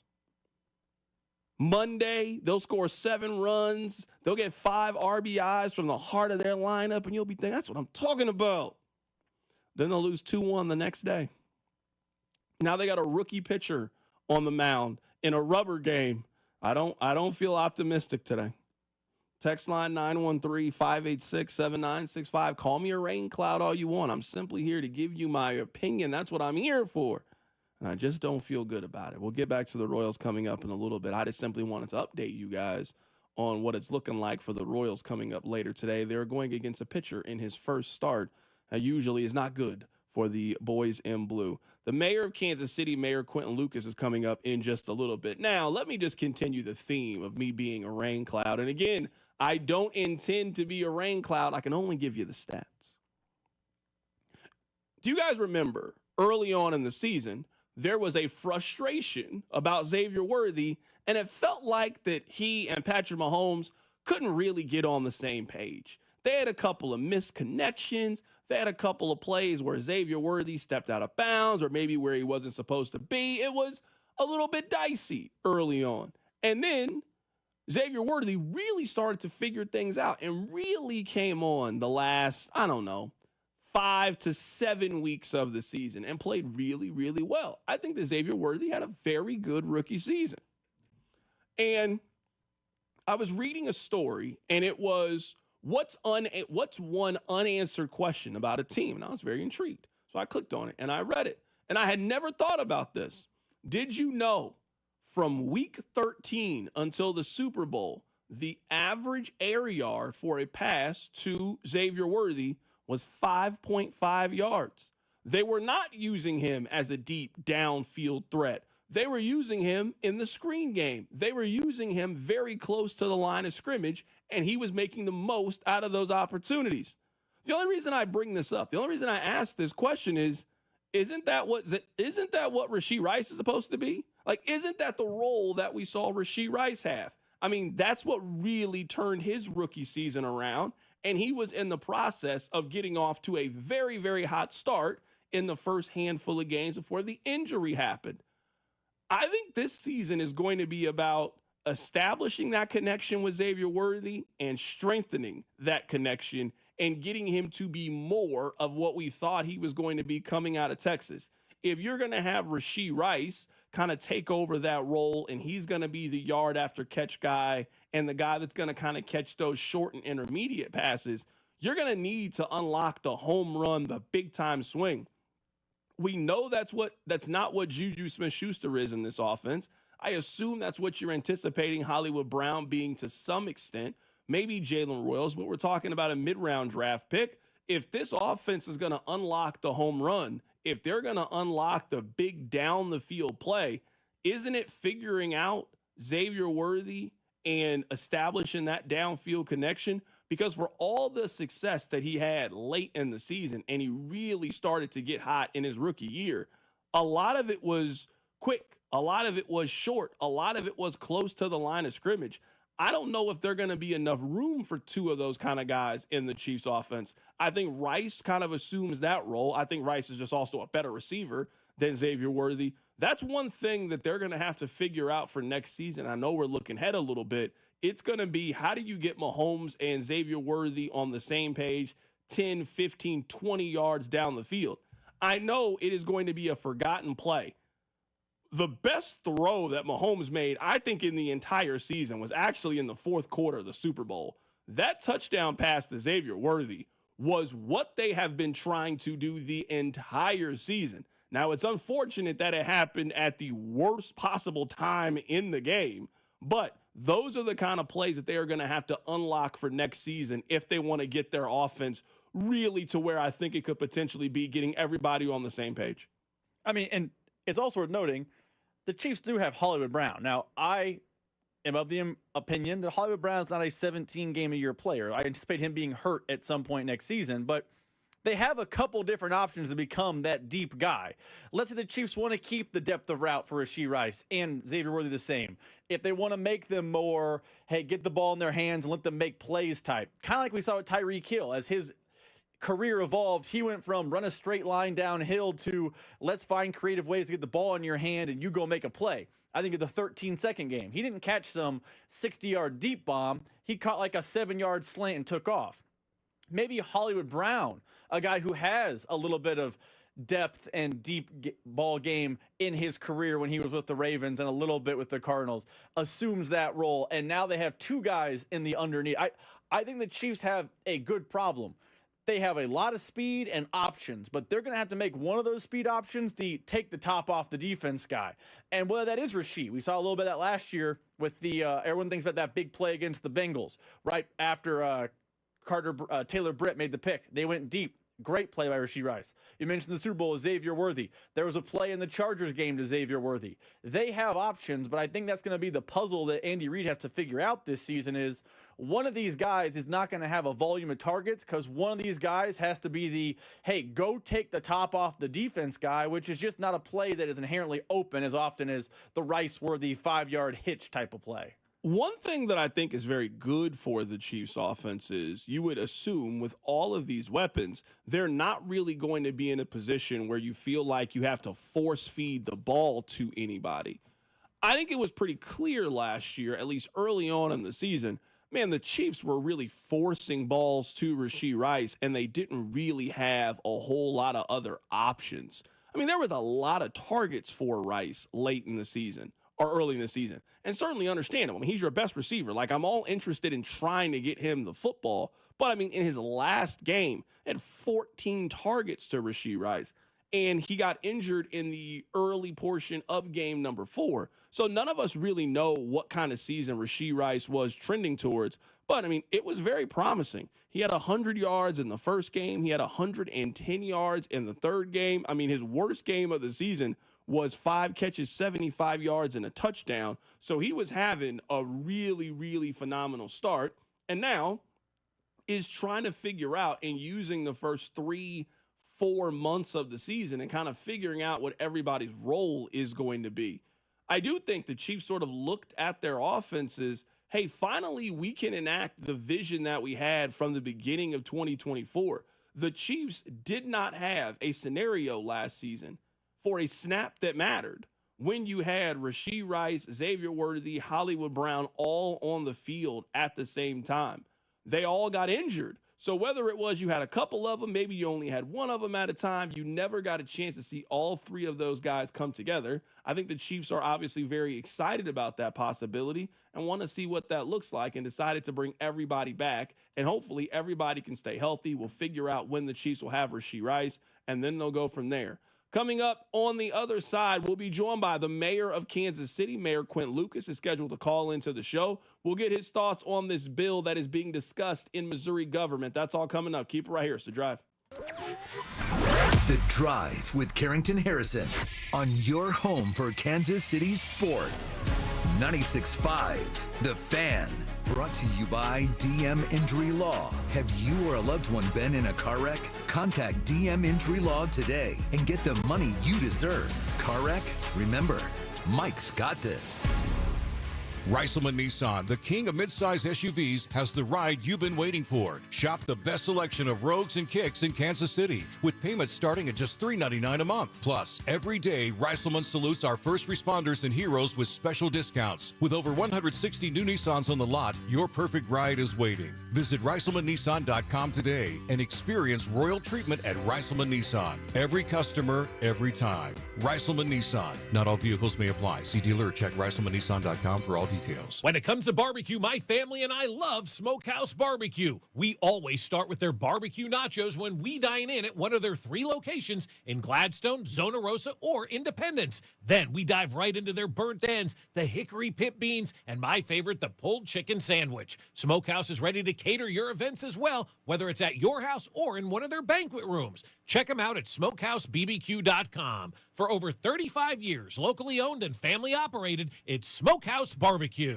At CertaPro Painters, we know that a happy place comes in many colors, like ones that inspire a sense of wonder, or a new flavor that makes life just a little bit sweeter, or one to celebrate those moments that lift you to new heights, at home or at work.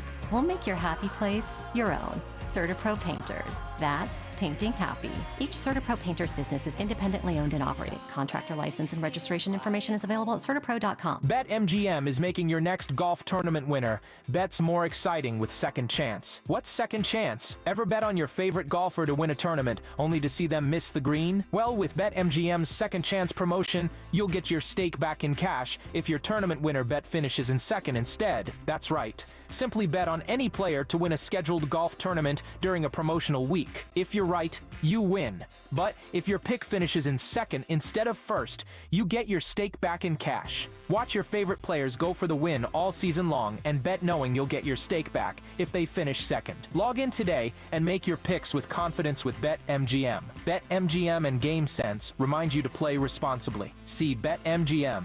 betterhelp.com for terms. 21 plus only. Kansas only. Existing customer offer. Subject to eligibility requirements. Rewards paid back in unrestricted withdrawable funds. Gambling problem? Call 1-800-GAMBLER. In partnership with Kansas Crossing Casino and Hotel. Guys, don't waste your time and money with low-quality online TRT that charges you over $100 just to start. Visit our TRT experts today at the Low T Center for a free consultation and free test. Treatment is personalized to your body, and most major insurance is accepted with the freedom to choose if you want in-center care or at-home treatment. You're in control of your health. Looking to lose weight? Get a free B12 shot when you start your prescription treatment. Offer limited. Look now at fixmylowt.com. That's fixmylowt.com. Did you know your skin is the largest organ of your body? Huh? That's why you should shower with Old Spice Super Hydration Body Wash instead of plain old bar soap. Love your skin by super hydrating it with vitamin B3 and glorious notes of vanilla and shea. Did you know that my super hydrated skin is the second largest organ of my body? The first is my heart. Old Spice. Men have skin too. Old Spice Super Hydration Body Wash. 24/7 renewing moisture. With daily use. Lowe's knows a thriving yard starts with quality care. Right now, get Miracle-Gro 3/4 cubic foot all-purpose garden soil for just $2. Was $4.58. Plus, get a free Select Ego 56-volt trimmer or blower with the purchase of a Select Ego 56-volt mower. The best yard starts with the best deals. Lowe's. We help. You save. Valid through 5/14. Excludes Alaska and Hawaii. Selection varies by location. While supplies last. For more than half a century, contractors and trade professionals have relied on WeatherGuard for heavy-duty truck and van storage equipment. Not just to protect their tools, but to protect their professional reputations. Whether it's inside or outside of work vehicles, a WeatherGuard badge means pros can trust that their hard-earned name is in good hands. Since 1968 and every day since, WeatherGuard has been protecting anything it takes to build a professional reputation. WeatherGuard, established in 1968, proven every day. WeatherGuard.com. You ever try fixing your car and realize you're missing that one part? Yeah, been there. That's why eBay's my go-to. They've got millions of parts, guaranteed to fit. I'm talking brake pads for when yours have seen one too many miles of stop and go. Oil filters, cause you don't mess around with your engine care. Even got this cold air intake on my watch list. I might just go for it. To keep the ride cool and your DIY streak hot. Find all the parts you need at prices you'll love. Guaranteed to fit every time. eBay. Things people love. Eligible items only. Exclusions apply. Brought to you by MVP. Only $39 for an AC tune-up. Book now at themvpkc.com. MVP Air Conditioning, Heating, Plumbing, and Electric is your home's MVP this spring and summer. Get a summer AC tune-up for just $39 and avoid costly repairs. 913-214-1212 or visit themvpkc.com. MVP. One call does it all. Here's traffic, brought to you by DM Injury Law. Have you or a loved one been in a car wreck? Contact DM Injury Law today and get the money you deserve. Car wreck? Remember, Mike's got this. Northland 35 northbound, heavy from 435 up towards Pleasant Valley Road with construction. 70 eastbound, a little slow heading out of downtown from the Paseo over past Truman with road work. Alan Carr, 96.5 The Fan, traffic. You're listening to 96.5 The Fan from the Mission Plumbing, Heating, and Cooling Studios. You're listening to The Drive with Carrington Harrison on 96.5 The Fan and the Odyssey app. We're very happy right now to head to the phone lines to be joined by the mayor of Kansas City. There's certainly a lot to talk to him about. Friend of the show, Mayor Quentin Lucas, joins us today on The Drive. Mayor Q, how are you doing today? You know what? I'm okay. I'd like to have a little more control over everything happening in Missouri, but, you know, that's not the way it's going to be. So I'm doing all right. We're going to get to that in a little bit. I am actually going back and rewatching House of Cards. I never finished it because of all the stuff around Kevin Spacey, and I just was like, man, I just wonder how the story ends. So I went back and I rewatched it, and basically it is just him going from crisis to crisis to crisis. And then I was thinking that must be what Mayor Q's job is like. I feel like for the last 2 months, it has been something major that has happened in Kansas City every single day. I know you follow the news better than most, and it has been, man. I'm just trying to get out of Dodge, not get hit, and keep my teams here in town. But it's always interesting. It's part of why we sign up for jobs like these. But at the same time, I'd like us to have a calm summer where we finally figure out all the stadium issues. And now we got bears roaming around the metro area. I heard that there was a bear in Grandview yesterday. Ain't that the truth? We got bears walking around Grandview now, and I'm like, dang, man. Just when I was about to go back down for a visit. But it has been interesting in KC. We're in the big leagues now, Carrington. I know we both grew up here, but we got Bears, World Cups, big billion-dollar stadium deals, all of that. Stays interesting in KC.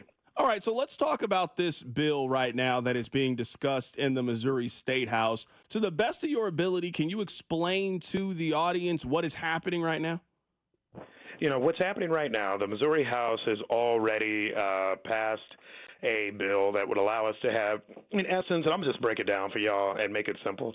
This is Missouri star bonds, in essence. Now, in Missouri and Kansas, stadiums are done a little bit differently. And in Kansas, the star bonds, although the money goes to you, it is still a privately owned entity. In Missouri, we own the stadiums by local government or something like that, which, if you are the type of person that has to pay huge taxes, is a real advantage to being in Missouri because it's on the books of Kansas City, Jackson County, something like that. But on the whole, this is a sales tax redirection bill that puts a bunch of money into the stadiums, allows it for both teams and also the St. Louis Cardinals. And I guess if the St. Louis people were ever going to get another NFL team. So it solves all those issues. That's what's going on right now. It gives a Missouri match, and then it allows those of us in places like Kansas City to go ahead and work out our own deal, which in my opinion can layer on another probably $400 to $500 million of incentive, which likely gets the deals done.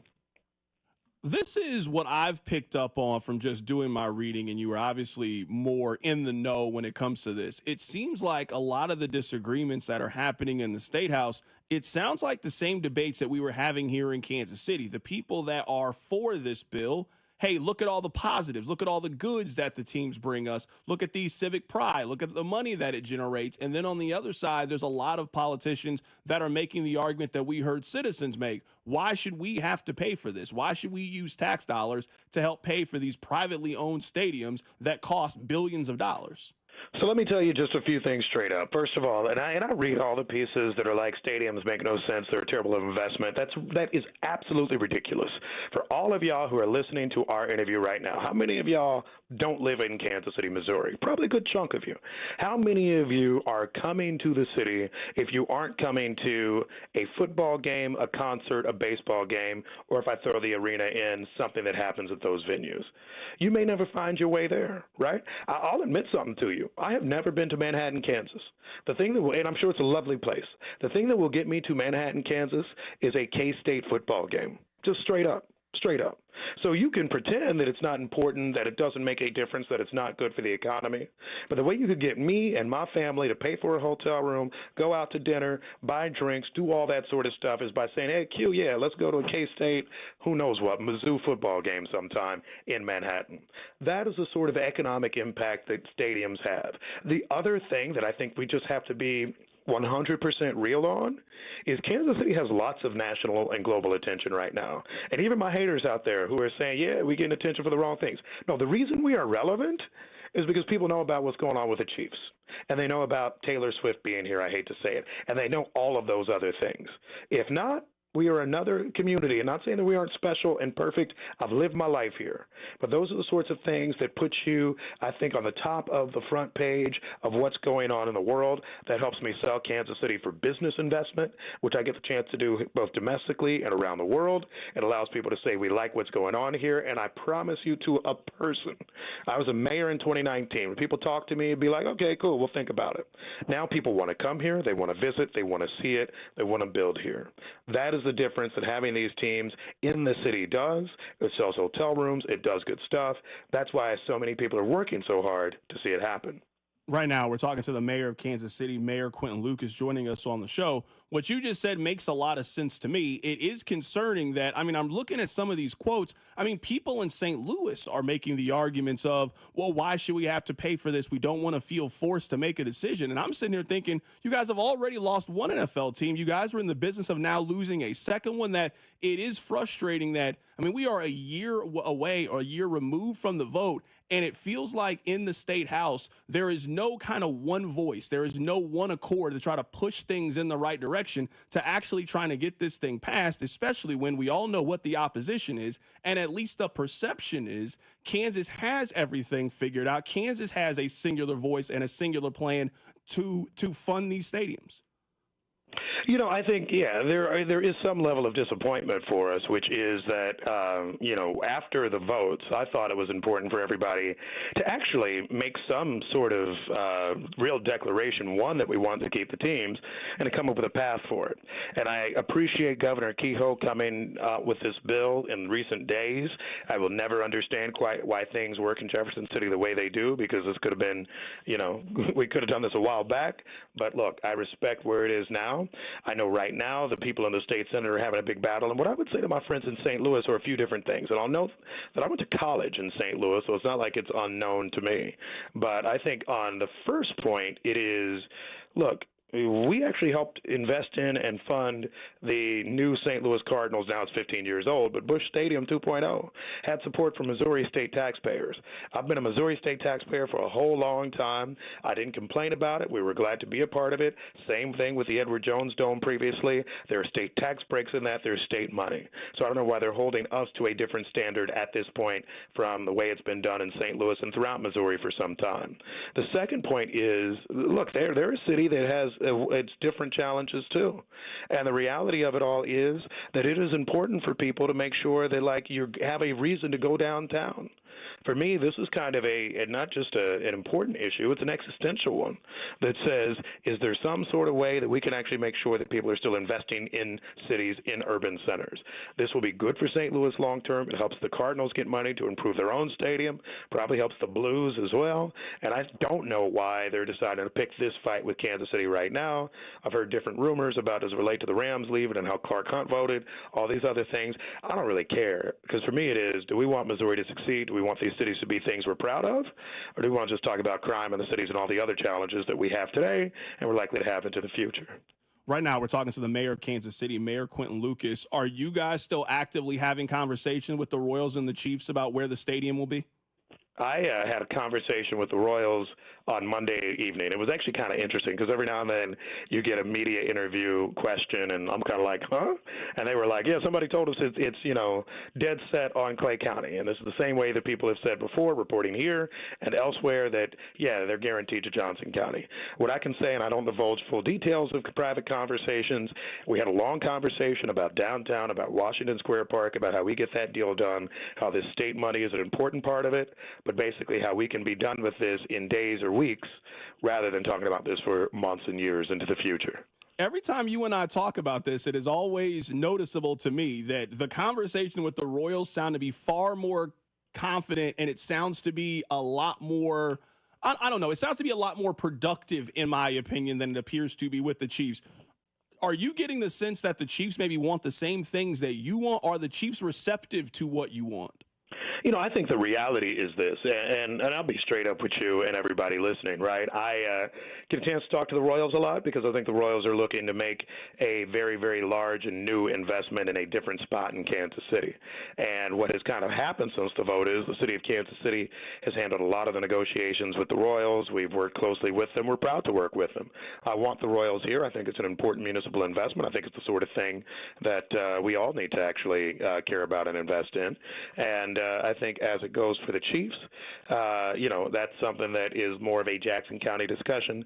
They're currently a tenant of the county. There are a lot of steps in connection with what they're looking to do. Look, if I can solve both of them, I would in a second, but there's only so much money that we will have at the city level, too. And so, we're looking forward to having a way to try to get both of them done, but this bill in Missouri is a way that you get good investment with both without actually breaking the bank. Do you understand, I guess, the public's frustration? Because I think the public feels, I guess, the way that I feel about this as well. I mean, we've been having this conversation for a year, and it doesn't really feel like there has been a lot of progress made. We are coming up on a deadline in Missouri, and it feels like it is going to pass again, that it feels like we were told a year ago to buy into a plan. That plan was never really fully explained to any of us, and now a year later, that plan still seems very, very unclear. I think that's fair, and I think a lot of people are playing what comes first, the chicken or the egg. Should it be the state money and all the money that's part of the plan, or should it be the stadium plan? Should it be the stadium plan, or should it be all the money in connection with it? How much are the Royals putting in? There are reasons for a lot of questions. All I'm trying to do is cut through all of them and say very simply this. We want the Kansas City Royals to remain in Kansas City. We think we've laid out a good space for them to be in downtown Kansas City. We have a financing plan that helps support all of it. I think when you look at that, that says to me that we basically have broad terms of an agreement that can work well for the future of our teams and the future of our city.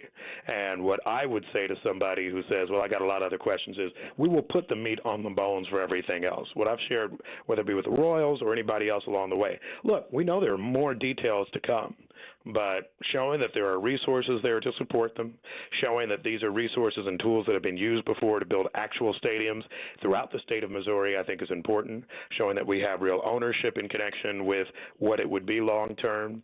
That, to me, is the thing that's the difference maker in the conversation we're having today as compared to the future. And when I say days and weeks, I really do mean I would expect renderings to you very soon. I would expect a real discussion on how does this impact streets, how do you figure out the parking side of it. All those things are the types of things that can get done real quickly.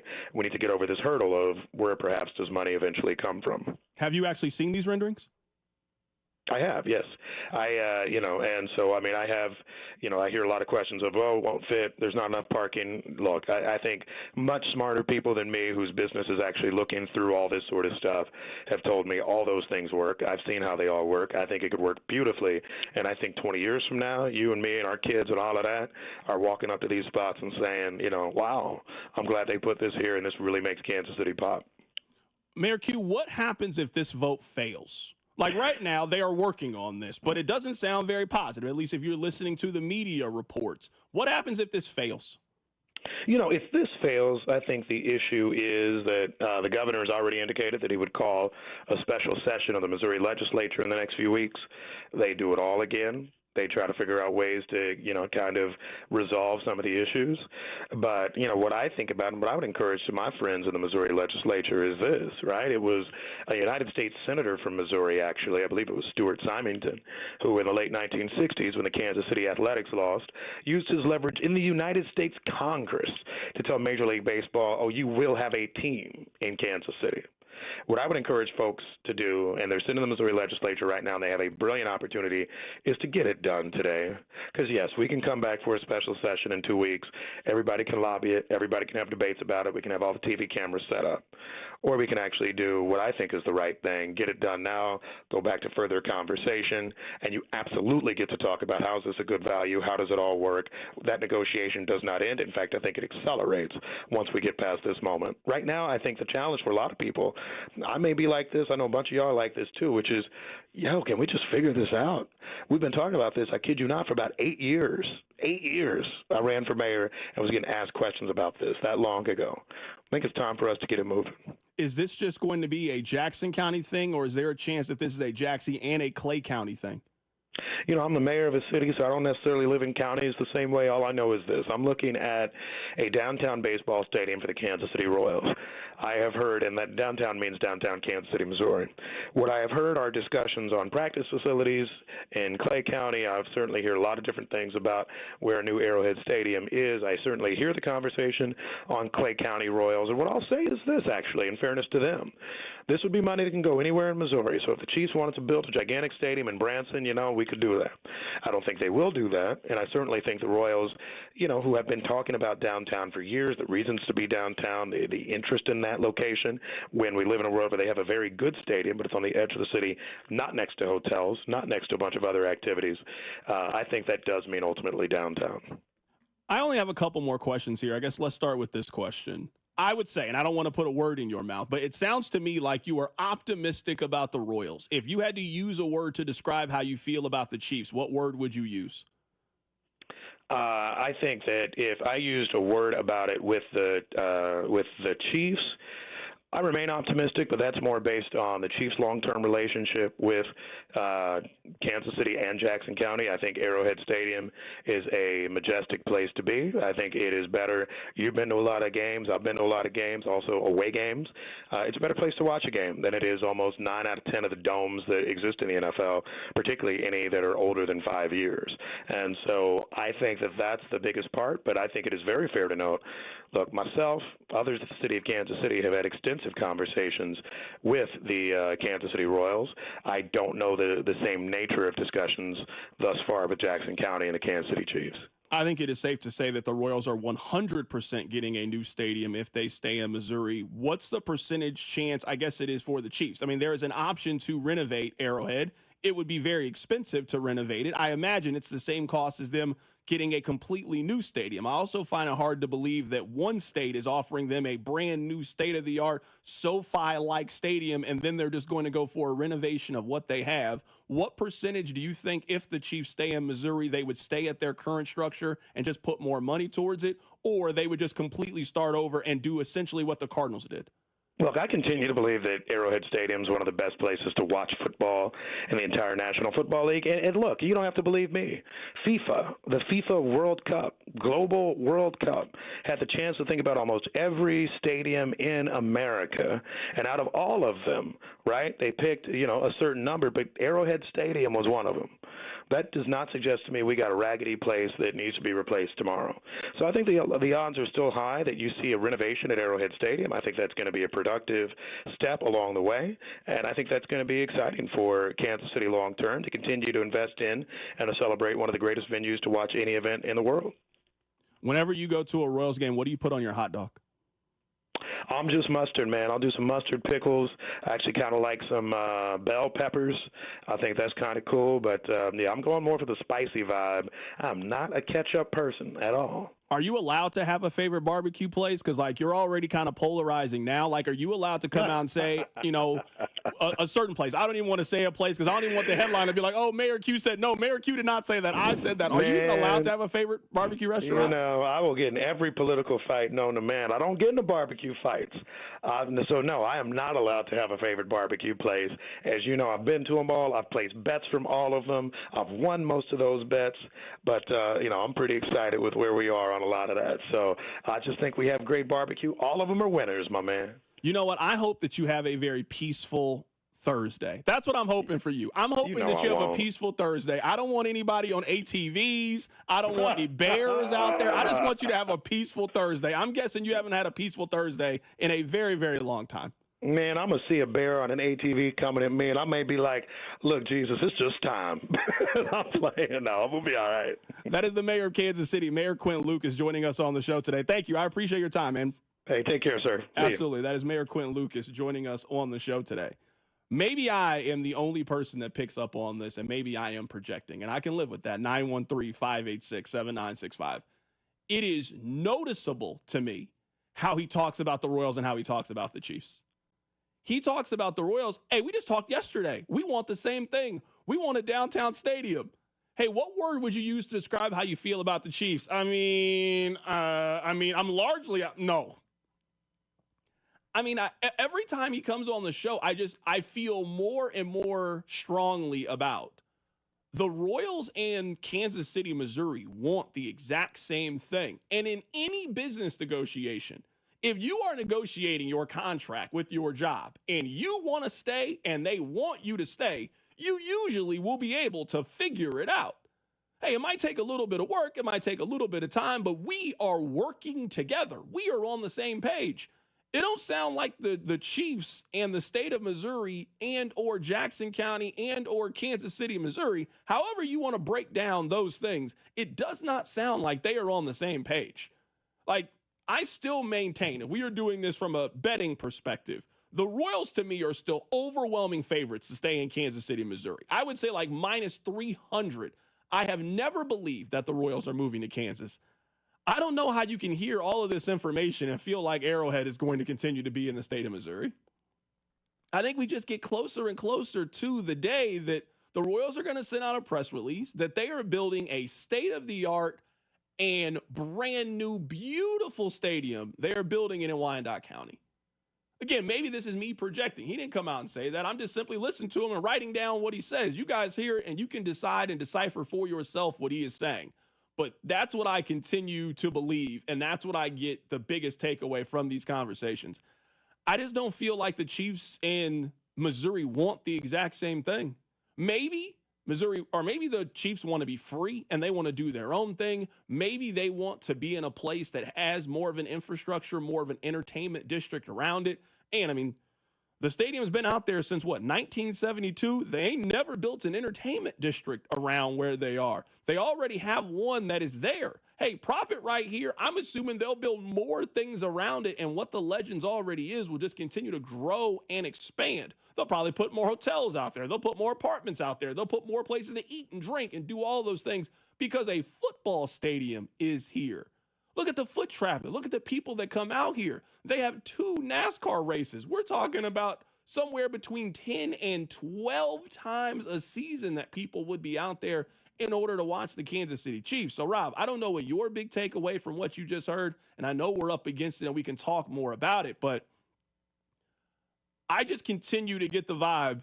I mean, the Chiefs, this conversation might be over. Maybe they always wanted to go to Kansas. Certainly the renovation plan that they proposed to us a year ago, it didn't really seem to me like a team that was hell-bent on staying in Missouri. It was like, I guess, if you guys are giving the money away, I guess we'll take some of it. But the Chiefs are far too calculated for me to think that that was their best effort if they really wanted to stay where they are. They can talk about the history of Arrowhead. Nothing they really proposed highlighted any of that.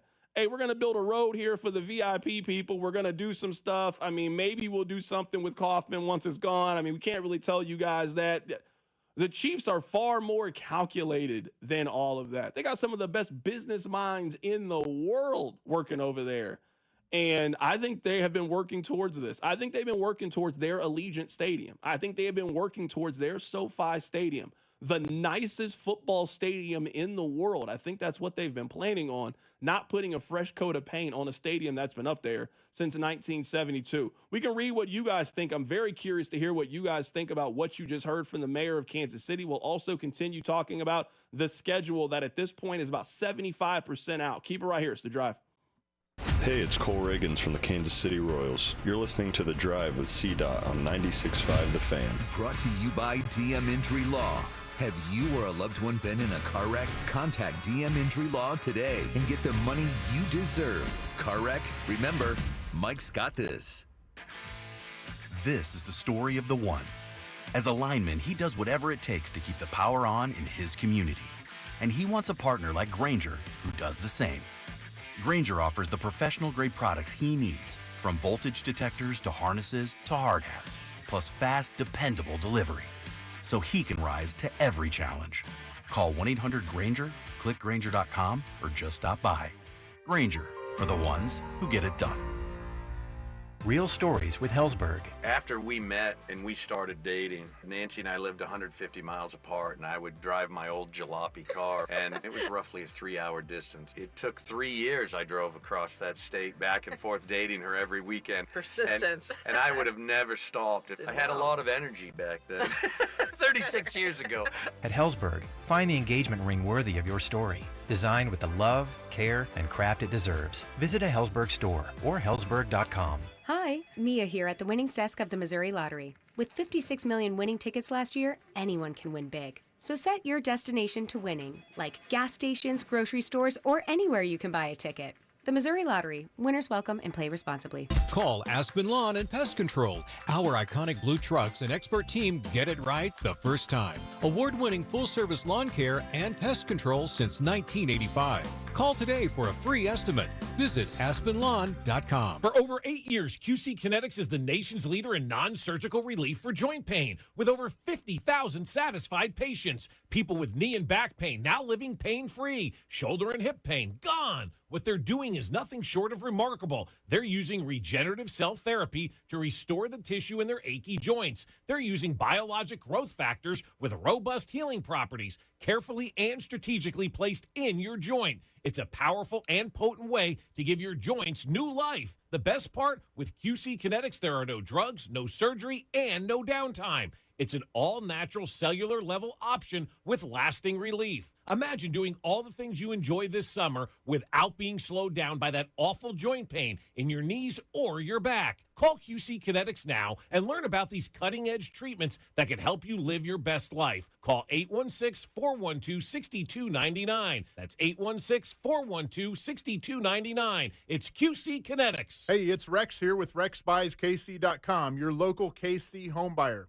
If you own a property in the Kansas City or surrounding area and want to sell it fast and at a fair price, write this number down, 816-330-6000. I'm a private real estate investor, not some hedge fund or large national chain. My family and I live right here in KC. I can pay cash and close on your timeline, even in as little as 3 days. Here at RexBuysKC.com, we're improving Kansas City one house at a time. I buy inherited houses, vacant houses, foreclosure houses, behind in payment houses, my tenant won't pay the rent houses, and properties that need complete rehabs. Do you own a house that's trashed and needs thousands of dollars in repairs? Great. If you own a house and want to sell it fast, call me at this number, 816-330-6000. That's 816-330-6000, or go to RexBuysKC.com. That's RexBuysKC.com, and I look forward to working with you. At University of Maryland Global Campus, we give our students credit where credit is due. Credit for deciding in the middle of rush hour traffic to go back and get their bachelor's and a promotion. Credit for managing 3 kids, 2 dogs, and a full-time job to pursue an MBA. And credit for serving in the military by day so they can study cybersecurity at night. For over 75 years, we've been helping students receive the credit they deserve. With more than 135 degrees and certificates, students at UMGC can use prior learning or relevant experience to earn up to 90 credits toward a bachelor's, and graduate students can transfer up to 12 credits toward their master's. At UMGC, you'll find everything from online to hybrid courses and lifetime career services to scholarship opportunities, making your education journey flexible, fast, and affordable. No application fee if you apply by May 30th. Learn more at umgc.edu. Certified to operate in Virginia by Chev. This report is brought to you by O'Reilly Auto Parts, your professional parts people. It's Clean Car Month. Right now, get the Pro X1 Car Care Collection Wash Kit for just $19.99, exclusively at O'Reilly Auto Parts. O'Reilly Auto Parts. Here's traffic, brought to you by DM Injury Law. Have you or a loved one been in a car wreck? Contact DM Injury Law today and get the money you deserve. Car wreck? Remember, Mike's got this. Missouri side, 435 northbound, gets heavy past Winter, stays off again, on again heavy all the way up to 210. 35 northbound, very slow from 435 up towards Pleasant Valley Road. Heading out of downtown, 70 eastbound, slow from the Paseo over past Truman with construction. Alan Carr, 96.5 The Fan, traffic. This is 96.5 The Fan, your home for Chiefs football. Text line 913-586-7965. CDOT, the mayor knows that the Chiefs are gone. The fans and the teams don't want a renovation of a 52-year-old stadium in a boring part of town. I don't really think that you guys care a lot about all of those other things. I think the Chiefs fans, if you ask them, what do they care about the most? I think you guys want enough space to tailgate.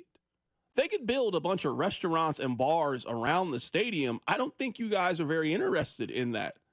We bring our own restaurant. We bring our own bar. Like, that's part of the tradition of being a Chiefs fan. I think it's very different with baseball. Now, I understand that some of you tailgate for baseball games, but that's not really the culture around baseball games. It is the culture around the football team. Now, I understand why the team would want to be around those things, why they would want an entertainment district, and the Chiefs have also shown you that they are in more than just the business of the handful of football games. They are a concert venue. They are an event space. They want to host Taylor Swift. They want to host Beyonce and Eric Church and Morgan Wallen. Like, the Chiefs also want to be in that business too. So it makes sense to me why they want to have all of these other things attached to it. I just get the sense that from the very, very beginning, the vision of the Royals, like I think when John Sherman bought the team, his vision, if you ask him, what's your 5-year, 10-year plan? I want baseball in downtown Kansas City. I think the vision of the Chiefs is I want a new stadium that the public pays for. I think that's their vision. Now, maybe Missouri ends up giving them that stadium. I don't know. We'll see how it plays itself out. It doesn't look very promising right now.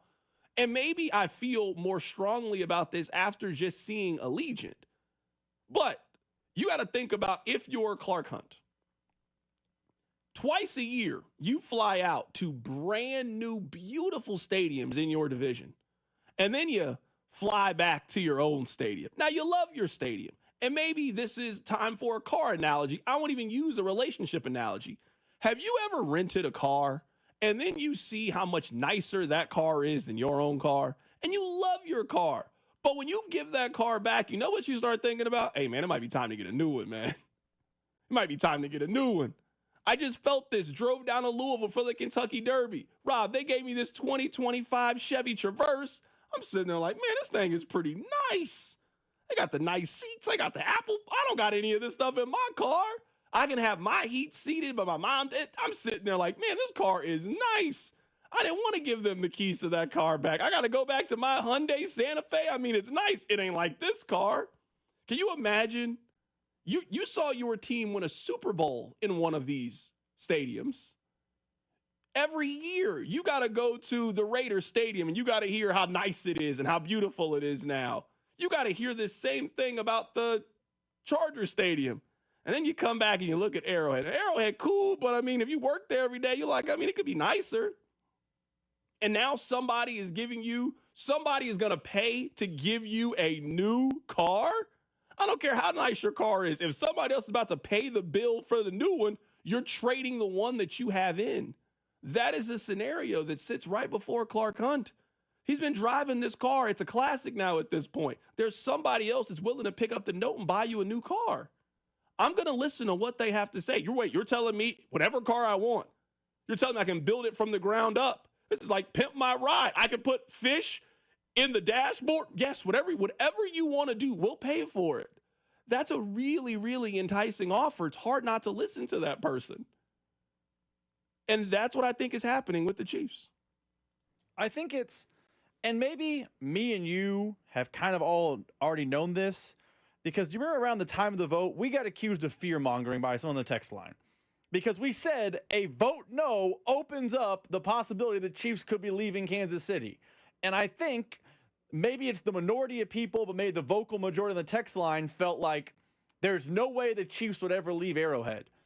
Once the vote no has happened, since that moment, all the people who are in the know, the mayor, the people reporting on this, people around the Kansas lawmakers, all seem to have a quiet confidence the Chiefs will come over because they can offer the Chiefs something Missouri can't.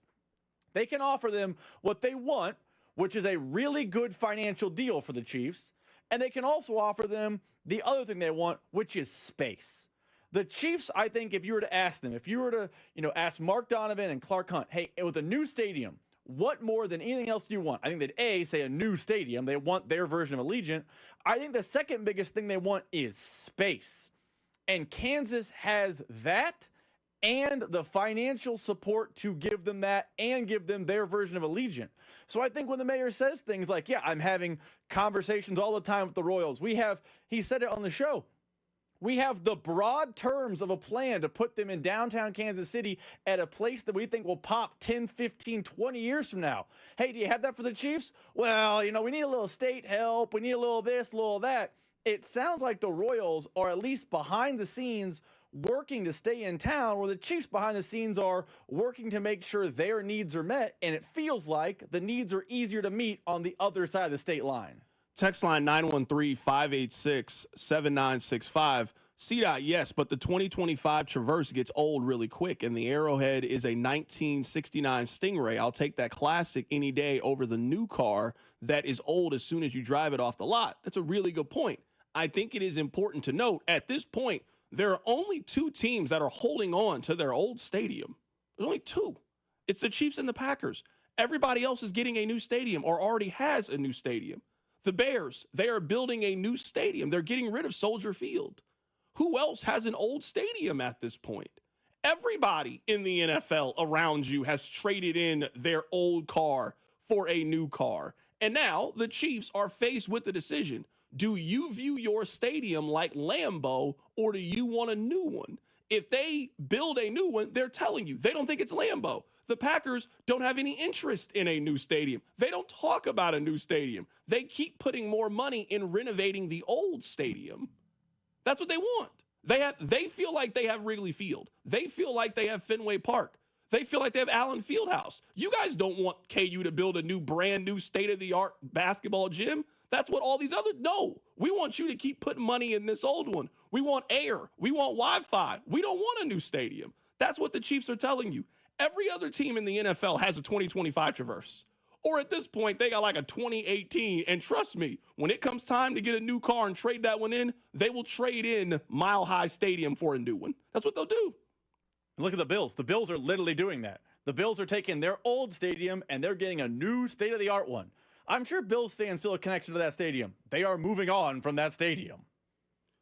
The guy sent back in, a rebuilt classic car is better than a cheaply made car. Again, I'm not here to debate you. If that's how you feel, you're more than fine to feel that way. I don't know if we have a lot of evidence to feel that the Chiefs feel that way. The Chiefs could have built anything in their renovation plan. They could have did anything to build up they hoopty. They could have done anything. They didn't really have a great plan with the money that we were going to give them for it. And maybe if they have presented a better plan, maybe it would have passed.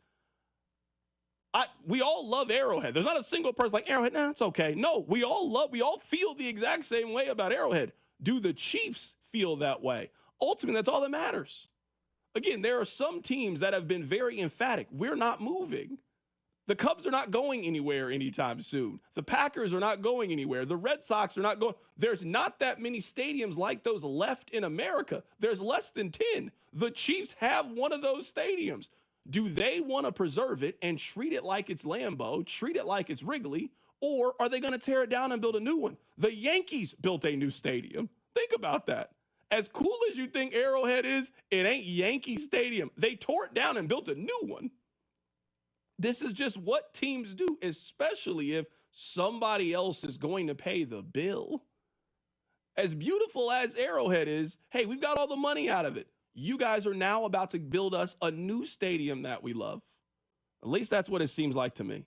Let's get back to the NFL. Let's get back to the Chiefs schedule. We are about 80% done with knowing what the schedule is. We'll go through it next. Keep it right here, so Drive. The Drive with Carrington Harrison on your new home for Chiefs football. 96.5, The Fan, brought to you by DM Injury Law. Have you or a loved one been in a car wreck? Contact DM Injury Law today and get the money you deserve. Car wreck? Remember, Mike's got this. Here's traffic, brought to you by DM Injury Law. Have you or a loved one been in a car wreck? Contact DM Injury Law today and get the money you deserve. Car wreck? Remember, Mike's got this. Missouri side, 435 northbound, very slow from Winter all the way up towards 210 with an accident blocking two left lanes. Heading out of downtown, 70 eastbound, slow from the Paseo over to 18th Street with construction. 71 northbound, slow into downtown from 22nd Street. Alan Carr, 96.5 The Fan, traffic. Royals coverage sponsored by Park & Go, the best deals on airport parking. Step up to the plate and hit a home run with Casey's best airport parking. It's Park & Go. Great service, low price, zero hassle, open 24/7, and all spots are covered. Don't get caught looking. Strike three. Reserve your spot today at bookparkandgo.com. For more than half a century, contractors and trade professionals have relied on WeatherGuard for heavy-duty truck and van storage equipment, not just to protect their tools, but to protect their professional reputations. Whether it's inside or outside of work vehicles, a WeatherGuard badge means pros can trust that their hard-earned name is in good hands. Since 1968 and every day since, WeatherGuard has been protecting anything it takes to build a professional reputation. WeatherGuard, established in 1968, proven every day. WeatherGuard.com. You ever try fixing your car and realize you're missing that one part? Yeah, been there. That's why eBay's my go-to. They've got millions of parts, guaranteed to fit. I'm talking brake pads for when yours have seen one too many miles of stop and go. Oil filters, cause you don't mess around with your engine care. Even got this cold air intake on my watch list. I might just go for it. To keep the ride cool and your DIY streak hot. Find all the parts you need at prices you'll love. Guaranteed to fit every time. eBay. Things, people, love. Eligible items only. Exclusions apply. Keeping your engines healthy means protecting them in season and out. Experts trust Stable to do that. And third-party testing confirms it. Stable is the industry leader in preventing fuel-related issues, no matter if you use it in your car, boat, or outdoor power equipment. In season or out, at every fill-up or when you store, start with Stable. This is the story of the one. As a lineman, he does whatever it takes to keep the power on in his community. And he wants a partner like Grainger who does the same. Grainger offers the professional-grade products he needs, from voltage detectors to harnesses to hard hats, plus fast, dependable delivery, so he can rise to every challenge. Call 1-800-GRAINGER, click Grainger.com, or just stop by. Grainger, for the ones who get it done. Harris Kansas City is giving away $150,000 in guaranteed prizes Saturday, June 28th to celebrate Mid-Year's Eve. One lucky guest will walk away with $50,000 in cold, hard cash at midnight. Plus, leading up to the big finale, you can win up to $2,500 in free play every 15 minutes. The best part? You can earn extra entries into the big drawing. From now until June 28th, don't miss the hottest celebration of the summer, only at Harris, Kansas City. 21 or older to gamble. Know when to stop before you start. Gambling problem? Call 1-800-GAMBLER. If the high cost of living is weighing you down, lighten your load at Hy-Vee. This Saturday and Sunday, get a 25-cent per gallon fuel discount with every $50 purchase. Stock up on groceries and stack up the fuel savings. Earn 25 cents per gallon with your $50 purchase, 50 cents per gallon with a $100 purchase, and so on. The more you spend, the more you'll save. Your next fill-up could be free. Don't miss the 2-day Fuel Saver event this Saturday and Sunday, only at Hy-Vee. Graduation season is always so busy around our house, and when we have important celebrations, we trust Hy-Vee. They're my go-to partner for all of our family celebrations, and Hy-Vee can help you with your graduation party planning. They have party trays, personalized cakes, cookies, floral arrangements, party decor, and so much more. Plus, you can leave all the prep work and messy cleanup to Hy-Vee with full-service catering for any size celebration. Choose from a wide range of menu options to suit your style and your budget, only at Hy-Vee. Ring the bell! We've done it again! Golden Oak Lending has lowered rates to 4.875 fixed. Lower your monthly payment, get cash out, pay off credit cards, and best of all, make no mortgage payments for 2 months. Lock in this incredible 4.875 rate and get your cash in as little as 14 days. Call 913-890-GOLD. Golden Oak Landing cured my blues. 5.81 APR, FHA, 15-year, 20% equity qualified credit. Additional terms apply. NMLS 114937. That's the sound of James adding long-lasting Gain scent boosters to his laundry this morning. Several hours later, James sniffs the irresistible scent of Gain on his shirt. Gain. Several hours later, James has even caught the attention of his mother-in-law, and she never gives him attention. Ooh, you smell amazing, James. Oh, thanks, Mom. I love you too. I never said that. Add Gain scent boosters to your laundry. Add joy to your day. In the moments that matter most, you show up. You protect, you serve, you heal, you care.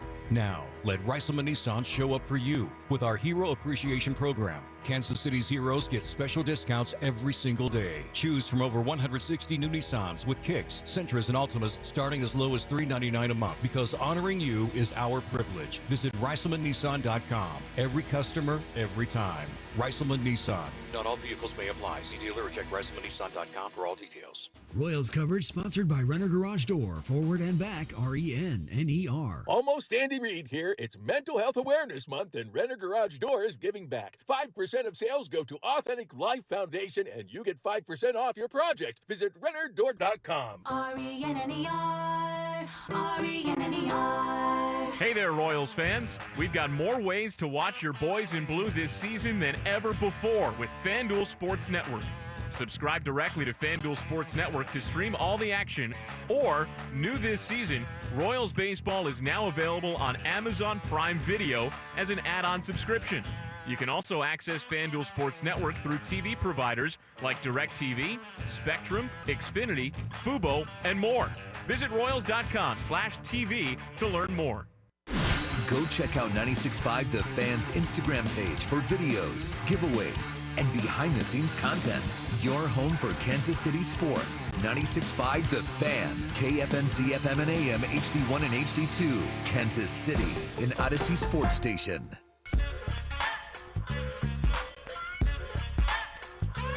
All right, I called a little bit of an audible during the commercial break. I apologize. We'll get back to the Chiefs. We're still waiting on their full and entire schedule to be out here. I promise you we'll get back to the Chiefs.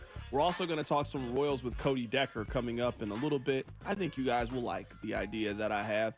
You'll see the reason that I called an audible. Rob is a Cleveland Cavaliers fan. And all year, Rob felt like the Cavs were being disrespected. That everybody was talking about Boston and Oklahoma City, and how could they not be spending more time talking about the team that had the best record in the NBA? Well, Boston, they're a little bit banged up right now. Jason Tatum, he popped his Achilles. He's out for the remainder of the postseason. I mean, this would have been Cleveland's year in theory, right? This is the year they were supposed to dominate, control the Eastern Conference. Well, they got sent home 4-1 by the Indiana Pacers. And what I want to do is I want to do a very quick draft. Now, Rob, I'm going to even give you the first pick in this draft. This is simple. I want you to create your 5-man all letdown team. I want you to create your 5 teams that always seem to get people's hopes up, always seem to get people's dreams up, only to let them shatter. Only to let them fall, only to leave you holding disappointment. Because your Cleveland Cavaliers, I mean, aside from having LeBron James, I know they've brought you nothing but heartache, nothing but heartbreak in your life. So I'll even let you get the first pick in this draft. This is the all letdown team. These are the teams that every year make you think they got a shot. This was supposed to be the Cavs' year. Of course it's not the Cavs' year. They're the Cavs. They were never going to win anything. And I tried to tell Rob that day in, day out. He looked at me and scoffed at me like I didn't know what I was talking about. Well, who has the last laugh now? Now your team is eliminated. You got beaten 5 games. You lost 3 of those games in the crib. Embarrassing performance from the Cleveland Cavaliers. So, Rob, I'll give you the first pick. This is the all letdown team. You have the first pick. I'll get the second and third. You get the fourth. You know how the snake draft works. All letdown team. The first pick's easy.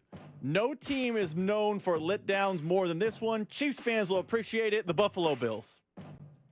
The Buffalo Bills are known as always being a bridesmaid, never being the bride.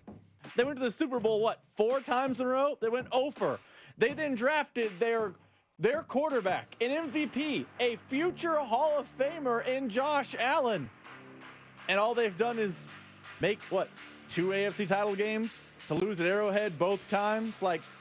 It is hard times in Buffalo. So no one experiences letdown quite like the Buffalo Bills. You know, like that saying, no one circles the wagons? Because they have to, because they're constantly being let down the year before. Oh, I love the runway that you've given me here with these next 2 teams. With the number 2 overall pick, I will take the Dallas Cowboys as my team. Now, they don't even get you excited the way that the Bills fans get excited. At least the Bills make it to the championship round. At least the Bills have one of the 5 best players in the league on their team. The Bills at least have reasons to be excited. There's no fan base that gets more excited about a 9-8 team or talks themselves into a 10-win team quite like Dallas Cowboys fans. Every year is their team. Wait, with who? You don't have a running back. You have 1 wide receiver, yet you think it's your year? I mean, okay.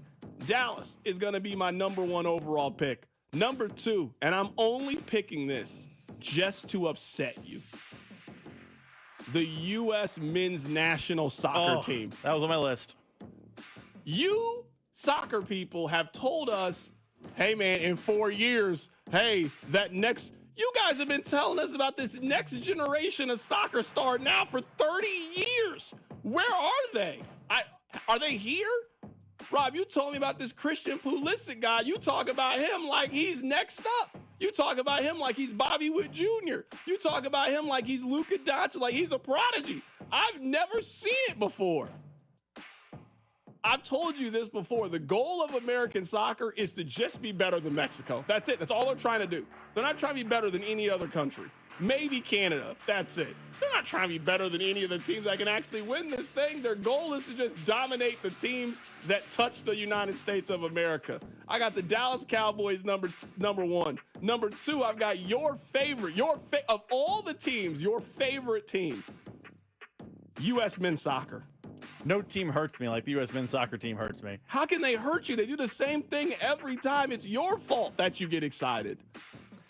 I will take my next two picks. I will take the New York Jets. I know they have a Super Bowl, but it was eons ago. That's a good one. And they have deluded themselves as a fan base into believing, hey, we're special. You're not special. You're the Jets. You are constantly a failure. You are more often a laughingstock than you are a moment of celebration. The Jets are my second pick, and I got the back-to-back here. So I'm going to stay in the New York metro area, and I know they've been to a World Series, and I know they've won one. The New York Mets.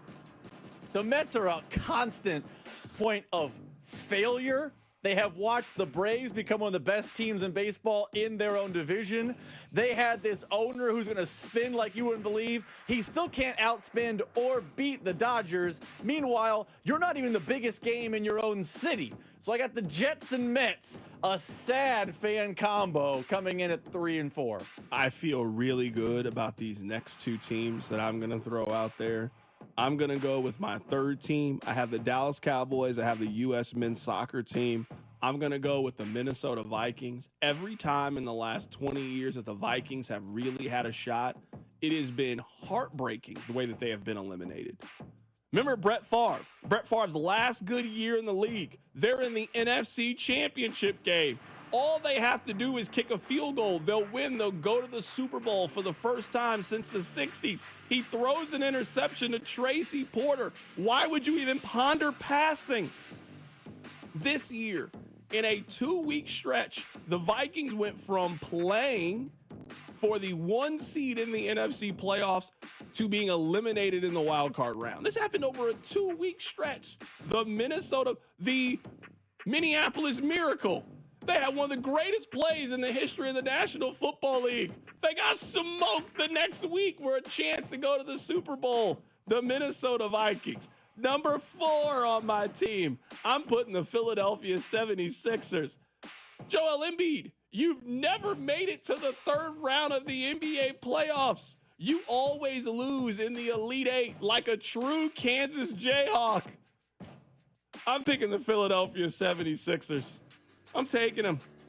Every time you think they had a shot, 1 year, they had Joel Embiid, they had Ben Simmons, and they had Jimmy Butler. And maybe the best shot in the NBA in the last decade eliminated them from the postseason. The Philadelphia 76ers, first team all letdown. I got 2 teams left, and I feel really good about my picks.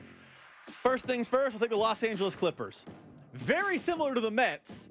They are second rate. They are second fiddle in their own town to the clearly supreme, better franchise, and they've had good teams.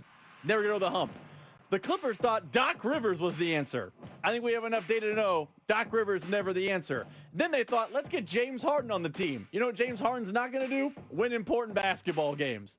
The Clippers are my 4th pick, and I am so happy that with my 5th and final pick, I can select the Missouri Tigers basketball team.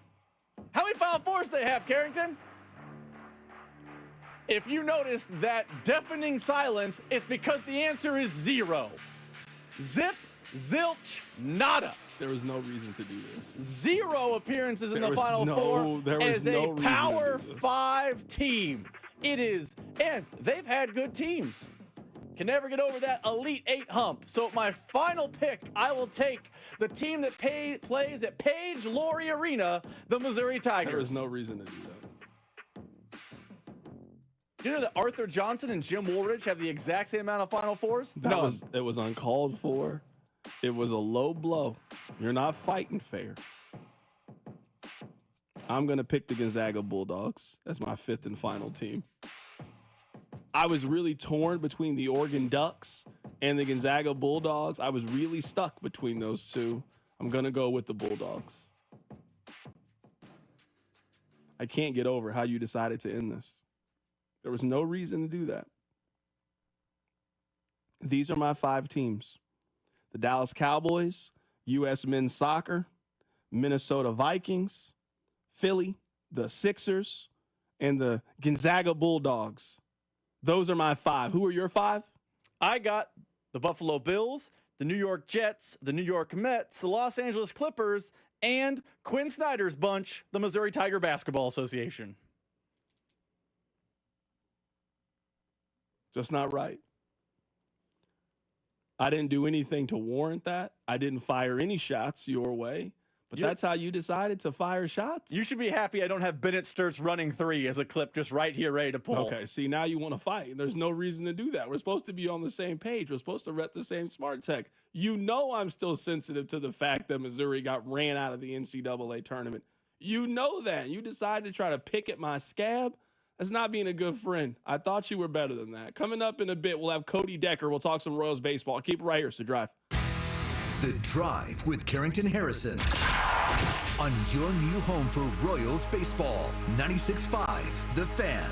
Brought to you by DM Injury Law. Have you or a loved one been in a car wreck? Contact DM Injury Law today and get the money you deserve. Car wreck? Remember, Mike's got this.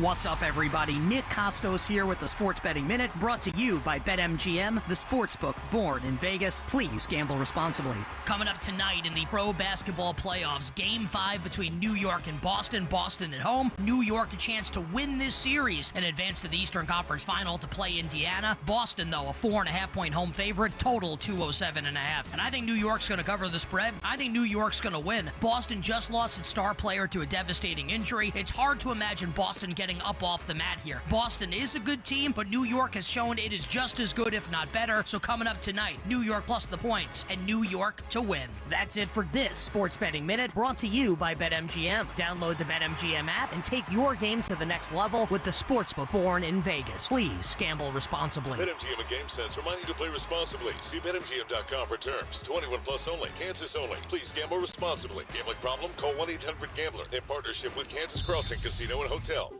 Life's better with American Family Insurance. Because whether it's a family road trip in your dream car or hosting a family reunion in your dream home, we help you feel protected so you can enjoy those dreams with peace of mind. Save up to 23% when you bundle home and auto. American Family Insurance. Get a quote and find an agent at amfam.com. Products not available in every state. Visit amfam.com to learn how discounts may apply to you. American Family Mutual Insurance Company, SI, and its operating company, 6000 American Parkway, Madison, Wisconsin.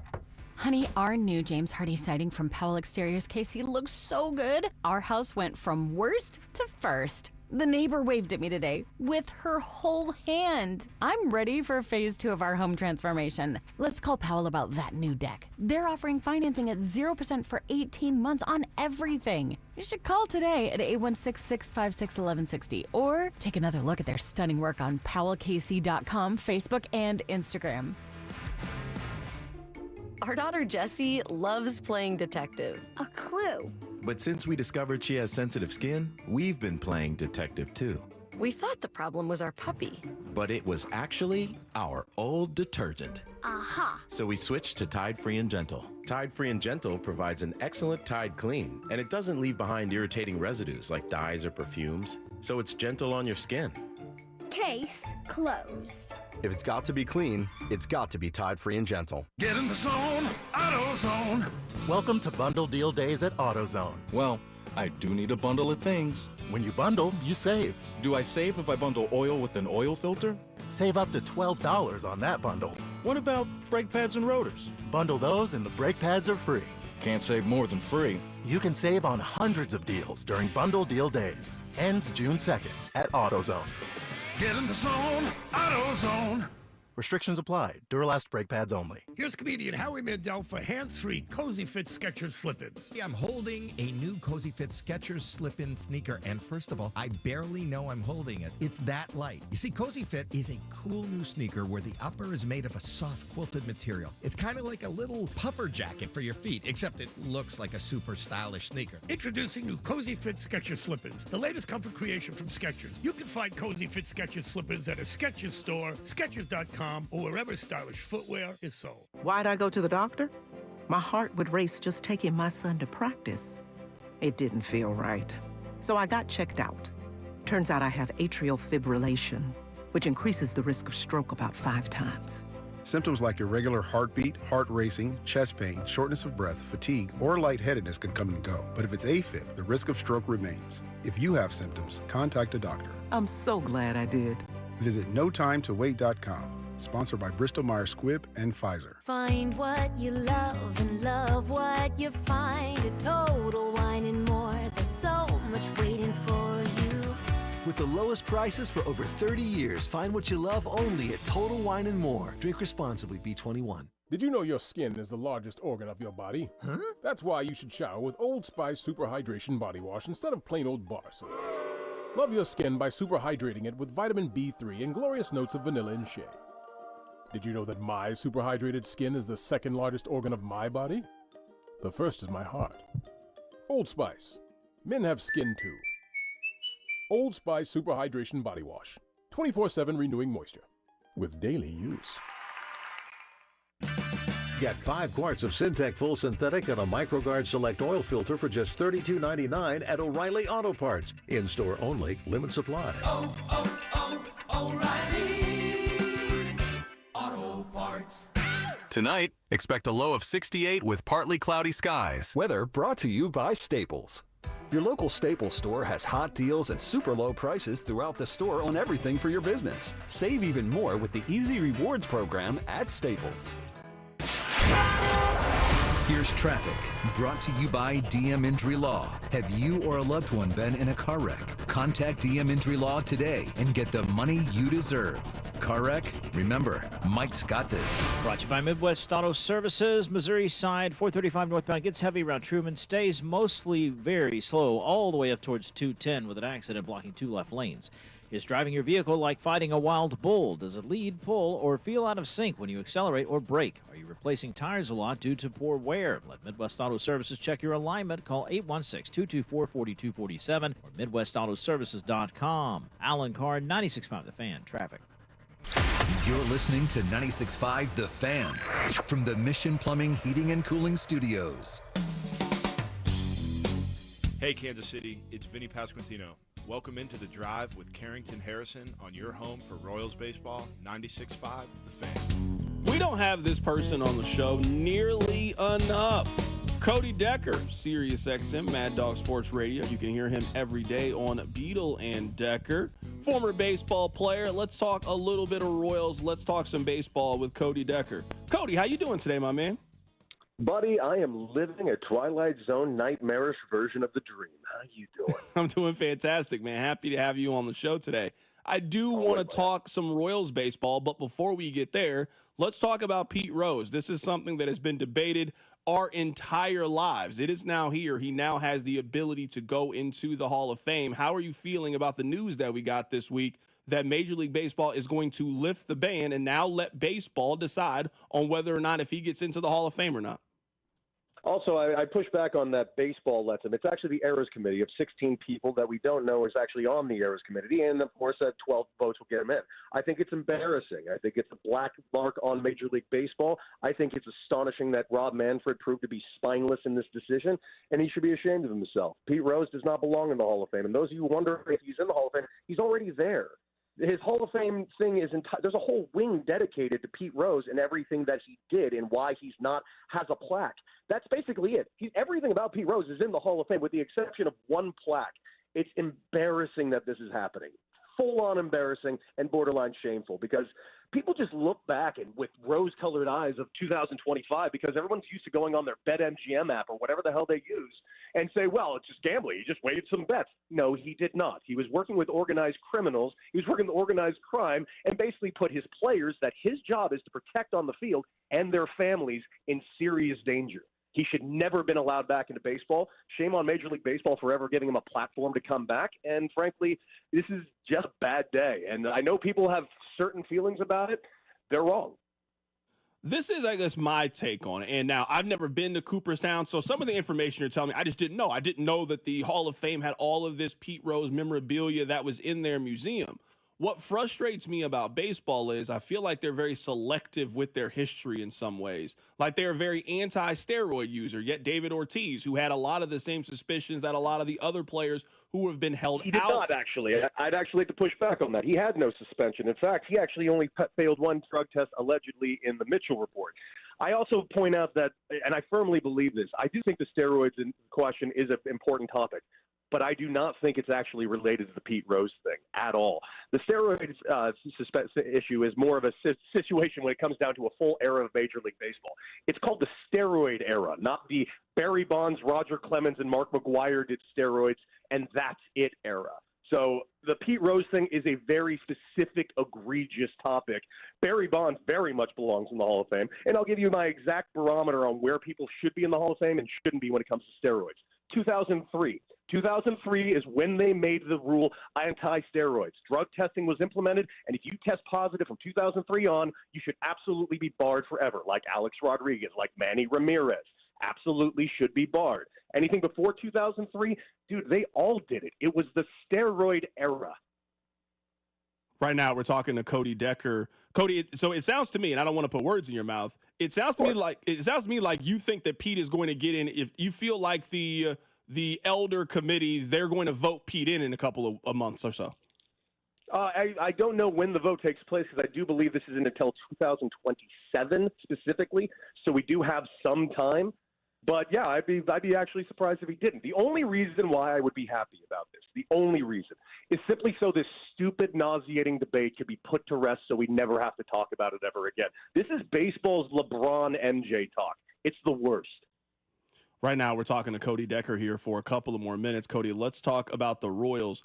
To me, the Royals, there's only really one question every day that we need to ask ourselves about the Royals, and it's basically, are they going to get enough offense for the day? I made the analogy earlier that they're kind of like Michael Porter with the Nuggets. You never know what version of Michael Porter you might get. He might score 25. Phenomenal analogy. Yeah, like he might score 25, he might score 6 in the game. You just have no clue, and you don't know until you actually start watching the game and then see him play. I feel like the Royals have most of the things that you need in place to make a run, to win their division, but their offense is just so inconsistent. It creates a ceiling on how high they can go because they can't score consistently. Completely agree with you, and it's a real specific dichotomy between the infielders and the outfielders. Just no production from the outfield over there in Kansas City at the moment. Now, keep in mind, this is a team with 25 wins. The pitching staff is absolutely holding it together. I would like Seth Lugo to give up a couple less home runs. He's given up 9 so far this season, but he's running around with a 3 ERA. Waka getting the job done. Reagans, I think, is off to a slower start, but we'll get there. I think this is a very good team. I am a little disappointed how the outfield's been swinging. I played with Hunter Renfroe. That guy can swing the bat. He is not a 150 hitter. He's shown that for years and years and years. And I'm going to give a few guys the benefit of the doubt that it's still early enough in May. But listen, I've mentioned it to you before. That Santander going to Toronto and not over there to Kansas City is something that I will always think was a massive miss by the Kansas City Royals this offseason.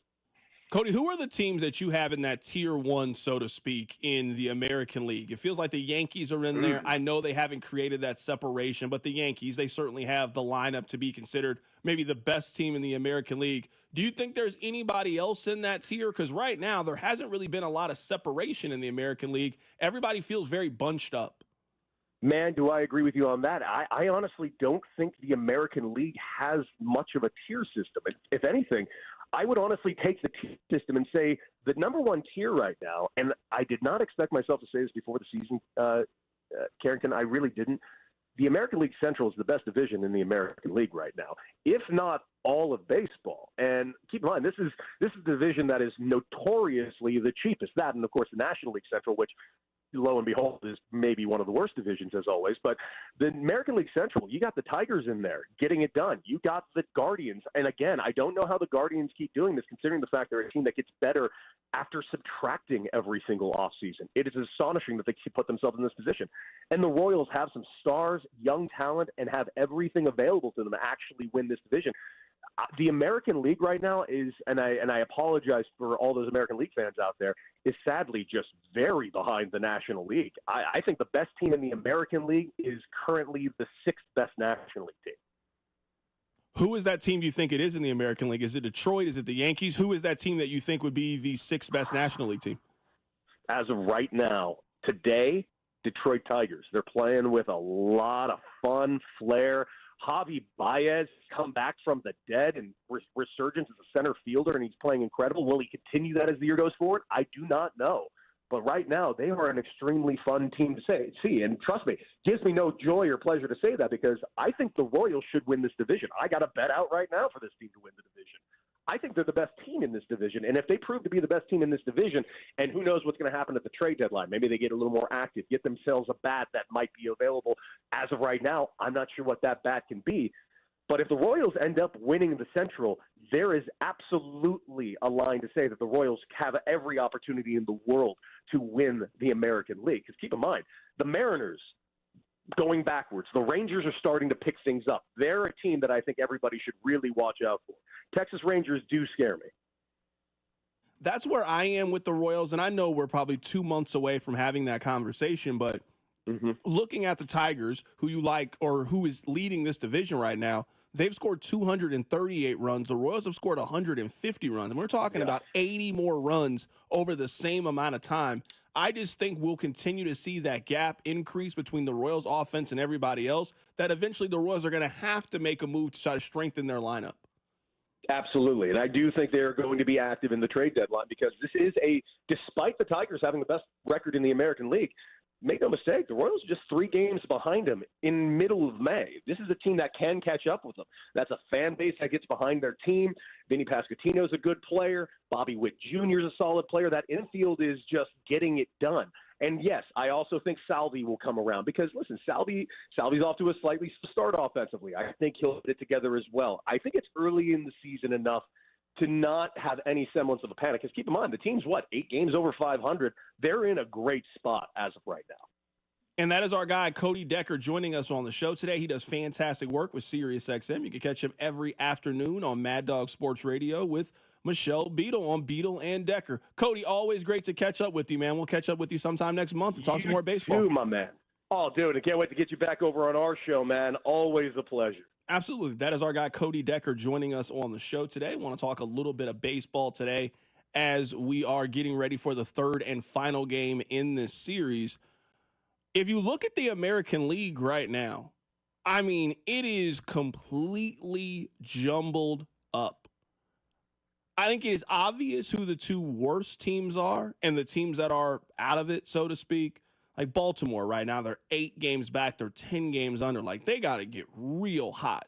Like, something changed with the Baltimore Orioles. They were one of the best teams at the All-Star break last year, and they've just completely fallen apart since the All-Star break last year. The White Sox, I think we know about them. They're out of it. Not need to spend any time talking about them. And then you got the Los Angeles Angels that have just been mired in just mediocrity for the last decade or so.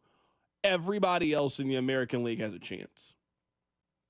Everybody else. There's 15 teams. 12 teams are still viable at this point. Kansas City sits at 25-19. That's good for third place in your division. I mean, the Royals right now would lead every other division in the American League other than the one that they're in.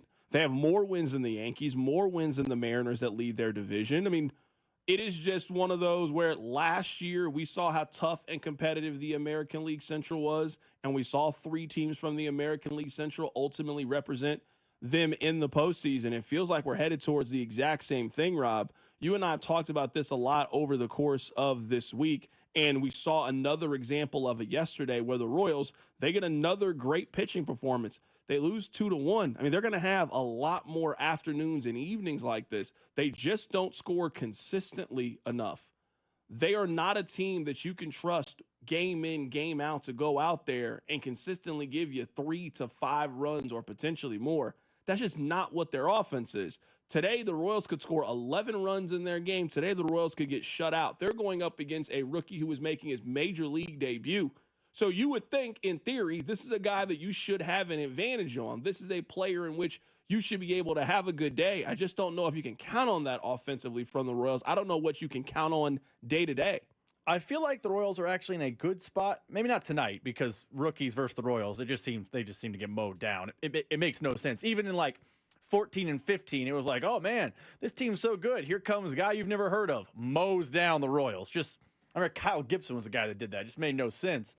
But I think the Royals are in a good spot because they obviously have offensive issues. I don't think anyone over at Royal Way thinks they don't have offensive issues. And yet, they're right in the middle of a division race, and they're in really strong standing in a wild card race, and they're doing it with an offense of just Bobby Witt. Now, Vinny is getting hotter, and Salvi has looked better of late, but it's basically Bobby Witt and his buddies is the offense. If they can add a bat, and maybe they need to add multiple bats. Maybe there's a May 21st trade, and then there's a July 31st trade. But if they add a couple bats, you feel like they have the personnel to really get to the top of the AL Central. Be a team that is winning the first wild card, not hanging on by their fingernails to the third one. It feels like, as much as we complain about the offense, we talk about the problems, despite all that, they are winning, and they are right in the thick of this, and it feels like if they can just get something to get them over that hump,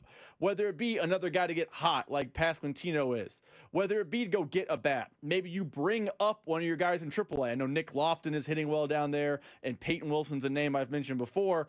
Maybe you get some sort of spark. You feel like you can really ascend and have a very fun summer in Kansas City, but for now it feels like, man, they're right in it. They just can't score enough to stay in it, is the vibe you get over from the Royals. Let me ask you this question. This question just popped in my mind to get your opinion on. Text line 913-586-7965. If I told you that the Chiefs started 1-1 this year, we already know their first 2 games of the season. They play the Chargers in Brazil in week 1. They then come back home for the home opener against the Philadelphia Eagles. If I tell you that the Chiefs go 1-1, which game would you rather the Chiefs win? Because one game has real importance to the Chiefs, right? Beating the Chargers. It's a divisional matchup. Now, I'm not here telling you that I think the Chargers are going to win the division, but they're a team that's in your division. They're a team that made the postseason last year. They're certainly a team that could win double-digit games this year, and you don't want to start the season 0-1 in your division against a team that could possibly be your biggest contender. Or, on the other side, there's revenge. The Eagles embarrassed you the last time you played them. Now, sure, it's not going to make up for everything that happened in the Super Bowl, but it's the home opener. Football's been gone for a long time. It's that first tailgate of the season. It's that first game of the season. It's exciting. And you're going up against the team that took the three-peat away from you, the team that ruined your Super Bowl Sunday. If I put 2 buttons in front of you, and one is the lightning bolt and one is the eagle, I tell you that the Chiefs start 1-1. Which one are you pressing the button? What's more important for the Chiefs to win? Which game do you want them to win more? Do you want them to beat the Chargers or the Eagles? So I think part of this equation that makes it difficult to answer is the Brazil part. Because if this was a regular week 1 matchup between the Chiefs and Chargers at SoFi, I feel like the answer is obvious. You would much rather beat the Chargers and lose to the Eagles because winning the division is the most important thing. But I believe the Brazil element changes things. Because let's just say, for your scenario, the Chiefs go down to Sao Paulo and the field isn't in great conditions and they're slip sliding around and they look like the Eagles did in the Super Bowl in Phoenix. And it was like, oh, you're in the game, but if your cleats had held up, you might win the game. I think Chiefs fans would excuse that loss away because of the potential issues we have with the field down in Sao Paulo. So because of Brazil, and that is the only reason I say this, But because of the Brazil element, which we cannot ignore, I think Chiefs fans rather lose to the Chargers than lose to the Eagles, because back on home soil at Arrowhead with revenge in mind, 325, Arrowhead's going to be lathered up. They get the full might of this offense, and it is all systems go. Chiefs fans would much rather walk out of that game 1-1 with a win there than a loss. But I only say that because of Brazil. All right. I don't disagree with what you are saying. I don't disagree at all. I think everything you're saying makes a lot of sense. I think everything that you are saying is very logical. I think that everything that you're saying lines up. Can you imagine walking out of that stadium after losing to the Eagles again? Can you imagine that? This is why I'll argue the Eagles game. This is why I'll argue it. If you split with the Chargers, it's not the worst thing in the world. That will not be the reason why the Chiefs don't win the division if they don't win the division. It will not be because you went 1-1 against the Los Angeles Chargers. So yes, this is a game that was, in theory, going to be on the road. You lose in their building, you get them at home later in the year, you take care of business against the Los Angeles Chargers. Maybe you don't even need to beat the Chargers. It doesn't even matter if you go 0-2 against the Chargers because you've already wrapped up the division. I mean, losing one of the games to the Chargers is not the end-all, be-all. So some of this is void of the logic, and this is the emotion part of it. If there is a team that walks around feeling like they are better than you, it's them. The Bills don't walk around feeling like they're better than the Chiefs. The Ravens don't walk around feeling like they're better than the Chiefs. The Eagles think they're better than you. They do. Now, again, winning the Super Bowl or winning this game and losing the Super Bowl is certainly not going to heal all of the wounds. And right now, you're just split. Hey, we beat you for a Super Bowl. You beat us for a Super Bowl. It's a pretty even matchup against the two. I just can't imagine. Right now, you are sitting here waiting for that first tailgate of the year, waiting for that first game of the year. It's against the team in the Super Bowl, and you see them beat the Chiefs again. They beat them 27-10. Absolutely not. No. Lose to the Chargers. I don't care. Beat the Eagles. I'm sick of this. That's why I'm going to argue the Eagles. What you're saying is not wrong. It is certainly the right side to be on. Win the division game. Who cares about the game in the NFC? We ain't talking about a game against the Commanders. We're talking about a game against the Philadelphia Eagles. I would want to beat the Eagles if I was the Kansas City Chiefs. I know the staff wants to beat them. As a fan, you embarrassed us the last time that we played you guys. Embarrassed us the last time. At least, man, let us at least get our lick back a little bit. We got to do something.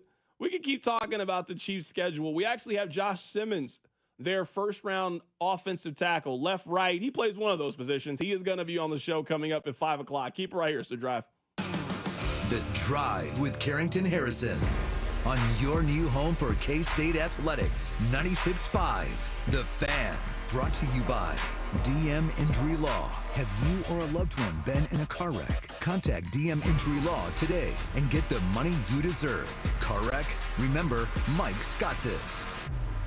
The NBA semifinals are here, and that means all the show-stopping action continues and even gets turned up a notch. Don't miss your chance to bet on all the legendary moments with FanDuel, America's #1 sportsbook app. Want to see if that guy's hitting his over consistently, or maybe they've been flirting with a potential triple-double. Get the latest stats right inside the FanDuel app, and once the game starts, that's when things really get interesting. You can combine live prop bets into a same-game parlay for a chance to win big. You'll get started with $200 in bonus bets guaranteed. When you place your first $5 wager, all you need to do is visit FanDuel.com, use my promo code KFNZ to join today. Make every moment more with FanDuel, an official sports betting partner of the NBA, and also 96.5 The Fan. 21 and present in Kansas. First online real money wager only. $5 first deposit required. Bonus issued with non-withdrawable bonus bet, which expires 7 days after restrictions apply. See terms at sportsbook.fanduel.com. FanDuel is offering online sports wagering in Kansas under agreement Kansas Star Casino, LLC. Gambling problem? Get in with your best bet. Call 1-800-522-4700 or visit kansasgamblinghelp.com. Royals Covered, sponsored by Metal by the Foot, your metal project superstore. At Metal by the Foot, we pride ourselves on delivering the highest quality metal to meet your exact needs. Located in Casey and Topeka, online at metalbythefoot.com. When you need a piece of metal, remember, metal doesn't have to cost an arm or a leg, just the foot. Cosentino's food stores are celebrating 77 years of serving Kansas City. Come in today for incredible anniversary savings across the store. You'll find some of the hottest prices of the year, now through May 20th only. From fresh produce to family favorites, don't miss the unbeatable prices at every Cosentino's location. For 77 years, it's been our family's honor to serve yours, and we're just getting started. Okay, so I'm gonna let you in on a little secret. Wendy's has this new Cajun Crunch chicken sandwich. And to be honest, I'm kind of crushing hard on this Sammy. It's packed with bold Cajun flavors and topped with crispy onions for a satisfying crunch. All on Wendy's iconic spicy chicken sandwich. It's honestly kind of my dream sandwich. I hope it likes me back. For a sandwich you'll love, gotta be Wendy's. Open till midnight or later. Limited time only at participating U.S. Wendy's. Hours may vary by location. One of life's greatest mysteries has finally been solved. Who let the dogs out? Spruce. It's Spruce, the new hard-working, worry-free weed and grass killer that's safe for use around people and pets. When used as directed, spray the leaves for visible results in just 1 hour and dead weeds in just 1 day. You spray, they play. Weeds die by the next day. Find Spruce wherever weed killers are sold. New Harley-Davidson Street Glides under $265 a month at Rawhide Harley. Ride out for under $265 a month on a new Street Glide at Rawhide Harley-Davidson. Payments based on Street Glide model and base color with 30% down, 96-month term, 6.99% APR with approved credit. Doesn't include brake setup tax, title, and license fees. See dealer for details. Hi, Mia here at the winnings desk of the Missouri Lottery. With 56 million winning tickets last year, anyone can win big. So set your destination to winning, like gas stations, grocery stores, or anywhere you can buy a ticket. The Missouri Lottery. Winners welcome and play responsibly. Many people seem to find certain words more pleasing when spoken with a British accent, like squirrel, schedule, and strawberry. But some phrases sound more pleasing in any accent. For example, switch to T-Mobile's new experience plans and the price of your rate plan won't change for 5 years, guaranteed. Here's another pleasing phrase. With T-Mobile, families of 3 can save 20% versus comparable plans plus streaming from AT&T and Verizon. Saving more with T-Mobile sounds very pleasing, don't you agree? Now let's hear it from the man who does the American voiceovers. Mr. T-Mobile voice? T-Mobile's new experience plans. Families can save 20% today, and your price won't change tomorrow. Nothing sounds more pleasing than T-Mobile's 5-year price guarantee. We hope you've enjoyed this advertisement. Advertisement. Guarantees monthly price of on-network talk, text, and 5G data. Exclusions like taxes and fees apply. Savings with 3 lines. 3rd line free via monthly bill credits. Plan features and taxes and fees vary. See exclusions and details at T-Mobile.com/switch. Find what you love and love what you find at Total Wine and More. There's so much waiting for you. With the lowest prices for over 30 years, find what you love only at Total Wine and More. Drink responsibly, B21. Did you know your skin is the largest organ of your body? Huh? That's why you should shower with Old Spice Super Hydration Body Wash instead of plain old bar soap. Love your skin by super hydrating it with vitamin B3 and glorious notes of vanilla and shea. Did you know that my super hydrated skin is the 2nd largest organ of my body? The first is my heart. Old Spice. Men have skin too. Old Spice Super Hydration Body Wash. 24/7 renewing moisture. With daily use. Get 5 quarts of Syntec Full Synthetic and a MicroGuard Select Oil Filter for just $32.99 at O'Reilly Auto Parts. In-store only, limit supply. O'Reilly Auto Parts. Here's traffic, brought to you by DM Injury Law. Have you or a loved one been in a car wreck? Contact DM Injury Law today and get the money you deserve. Car wreck? Remember, Mike's got this. Brought to you by the Kansas City Win Nelson Plumbing Trade Show this Friday, May 16th, 10 to 2 at the Boulevard Drive-In, Missouri side, 435 northbound, slow around Truman. And then once you get up past Winter, things are recovering, but still some off-again, on-again slowdowns all the way up to 210. Earlier accident has cleared. Are you in the plumbing trade or a hands-on DIYer? Don't miss the Kansas City Win Nelson Plumbing Trade Show this Friday, May 16th, 10 to 2 at the Boulevard Drive-In. 25 vendors from brands like Riani Tankless Water Heater on site, showcasing their products and giving expert advice. Come enjoy a free lunch. Details at winnelsonKC.com. Alan Carr, 96.5 The Fan. Traffic. You're listening to The Drive with Carrington Harrison on 96.5 The Fan and the Odyssey app. We got the first round pick, Josh Simmons, set to join us coming up in 15 minutes. We'll talk to him about this. We'll get back to football in a bit, but indulge me for just a second. Now, I understand that not all of you like music. I get that. Well, I like music. It's fun. I'm a believer that everybody has their favorite pop girly. Maybe you really like Mariah Carey. You don't want to tell everybody you like Mariah Carey, but when Fantasy comes on or We Belong Together, you know all the words to it, you know? Maybe you really like Rihanna. Maybe you really like Sabrina Carpenter. I can't tell you who your pop girly is, but I think everybody has one. Well, Rob and I, this week, we went to the concert to see my favorite pop girly. I love Katy Perry's music. I really do. Rob, tell me that wasn't a great show when we went to go see Katy Perry. You walked in with minimal expectations. I could see it on your face. You didn't know what to expect, and I knew my girl was going to put on a show. Oh, let me tell you, this was an A1 performance I saw. She had butterflies, and she was riding them around, and she was singing Roar, and fireworks were going off. It almost brought a tear to my eye, this show. I've been to a lot of concerts in my day. I've been very lucky. And let me tell you, whenever somebody asks me, oh, what's one of the best concerts that you've been to? Oh, I can tell people. It was the Katy Perry tour. A1, 10 out of 10, would recommend. An amazing show I saw this past weekend. Phenomenal show. I will be the first to admit, I had a great time at that concert. Now, I will say a couple of things. One, the first couple songs I had never heard in my life. Basically, she played 2 songs off her new album. The only reason I know this is because I asked my wife, what are these? Never heard of them. Then she played Dark Horse. And I kid you not, Carrington, you were there. You can attest to this. When she started singing Dark Horse, there was an Arrowhead-like cheer that went through that T-Mobile Center. And it may not have been as loud or as deafening as Arrowhead, but you know that moment where everyone's yelling about Sammy Watkins being open? It had that feel. It just erupted in there for Dark Horse. I've seen just about every pop star over the last 10 years. I've been to a lot of concerts. I'm serious. I've been to a lot of concerts. I have never been to a show where the crowd was more engaged with the artist than what I saw with Katy Perry. Now, I didn't go to the Eras tour. I don't like Taylor Swift enough to go to the Eras tour. So maybe that's what it was like. I'm telling you, when they played the songs on the radio for Katy Perry, the songs I've heard that song before. I'm telling you, they were screaming the records. I was sitting there man, I was singing it too. I was singing Teenage Dream. I was like, man, this song is speaking my life to me. It was an incredible show. 2 thumbs up. I'm going to go see Katy Perry again.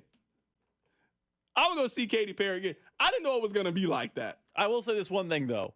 Oh, you about to start hating. I know you about to start hating. Go ahead and start hating. She's trying to tell a story with her, Yeah, that was too much. But that's just how they are with concerts. Yeah, it was weird. I hate in concerts where they always take a little bit of break. Bro, I'm not here to feel any sense of inspiration.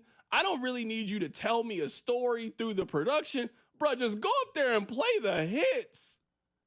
Play the hits. You've been making music for 20 years. Just play the songs we want to hear and then get off the stage. I don't know why you think we want all of this other stuff. I don't need you to motivate me right before you tell me I'm a firework. Just sing Firework. I mean, that was the only weird part. It's the whole theme of her concert is she's fighting an AI and using her music to show that the AI is actually evil and free butterflies. I'm like, what are we doing? Just play California Girls. That's what we came here to do. And then there were 4 costume changes. And at one point, she's running around all weird. The story she's trying to tell with her concert is weirdo behavior. The music, she had that crowd eating out of her hand. She didn't even need to perform any of the songs. They basically just could have played the melody from the songs that we all know. And I'm telling you, the crowd would have done all of the work. I've never been to a show like that where the artist just, I mean, she could do no wrong. It was actually a really fun show to be at. I'm always going to support my pop queen. I'm here to tell you that Katy Perry, that's who she is for me. I love Katy Perry's music, and I'm not ashamed to tell anybody that I love Katy Perry's music. Coming up at the top of the hour, first round pick Josh Simmons will be on the show. Really excited to catch up with him. We have the second round pick, and we're going to have the first round pick on the show. Earlier today, we had Matt Evans. He works for Channel 9. He is covering right now. They are having a vote inside the Missouri legislation about what they're going to do. So right now, there's a bill that is being proposed that is essentially the Kansas Star bonds. They are trying to figure out a way to pay for the stadiums. They still don't have it figured out. Meanwhile, Kansas just sits back and lets Missouri fumble and mess all of this up.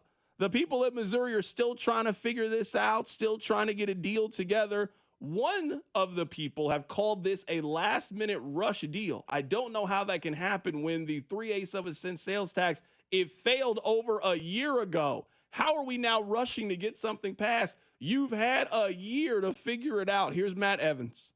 We both know that there have been conversations happening in Jefferson City and with the teams kind of ever since that happened. The reason for the last-minute push, I'm told, is because these proposals are not very popular in Jefferson City and in Topeka, giving that amount of money to people who already have lots of money, obviously, Royals and Chiefs ownership. So the thought behind it was we're going to play this very close to the vest. We're going to release it the last week of session. We're going to tack it on to another bill. It doesn't have to go through the hearing process. It doesn't have to go through the regular process that a typical bill would, since it's an amendment added on. And we're going to try to push this thing across the finish line. They thought they would get less resistance this way. However, the House last week on Friday essentially scuttled $500 million in funding for a bunch of projects that the senators wanted. And the Senate is very upset about that. So they see sinking this bill as a potential way to get back at the House when it comes to a whole lot of infighting down here in Jeff City. I know that we should be more informed. And anytime there's like a national election, people tell you, well, it starts at the local level. You got to pay more attention. You got to read. And, they say all those things. The more and more you keep up with politics and try to figure out what's going on, the more and more you realize, I don't really know if they're that good at this. They've had a year. It's not like this is a new development. They put it to a vote. They finally got it to a vote. It took them 8 months to even get to the point where we could decide what we wanted. The people emphatically told you, hey, try again. Hey, you failed. That's not good enough. We don't want the baseball stadium there, and the renovations you guys propose are not nearly enough. Why don't you guys try again? A year later, they still can't get something passable that they believe in? Well, if they can't give you a plan that you can buy into, then they've lost. They've lost. All of these conversations that we have spent debating, well, what should they do? It's over. There are only two things that need to happen now. Either the politicians will figure out a plan that they will pay for it, and it will not include us in a vote, or you got to get something together, something that you can put on another ballot and allow the people of Missouri or Jackson County the opportunity to vote on a better package than what you did the last time. And it just looks like one side. I mean, this is a battle. Kansas and Missouri are fighting over the Royals and the Chiefs. This is like in a court document.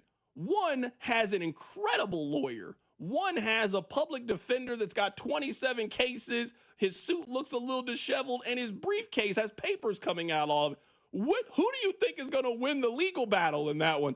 I'm going with the guy in the nice suit who looks prepared. That's how this fight looks right now between Missouri and Kansas. Coming up on the other side, we'll be joined by Josh Simmons, the first-round pick out of The Ohio State University. He'll be on the show. Keep it right here. It's The Drive. The Drive with Carrington Harrison. This man was a bona fide scrub.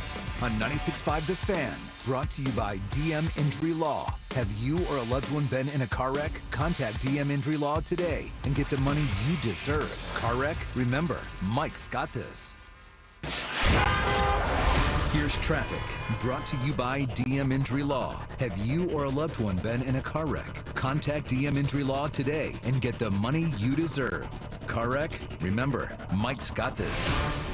Brought to you by the Kansas City Win Nelson Plumbing Trade Show this Friday, May 16th, 10 to 2 at the Boulevard Drive-In, Missouri side, 435 northbound, slow around Truman. And then once you get up past Winter, things are recovering, but still some off-again, on-again slowdowns all the way up to 210. Earlier accident has cleared. Are you in the plumbing trade or a hands-on DIYer? Don't miss the Kansas City Win Nelson Plumbing Trade Show this Friday, May 16th, 10 to 2 at the Boulevard Drive-In. 25 vendors from brands like Riani Tankless Water Heater on site, showcasing their products and giving expert advice. Come enjoy a free lunch. Details at winnelsonKC.com. Alan Carr, 96.5 The Fan. Traffic. Are you living with dry AMD?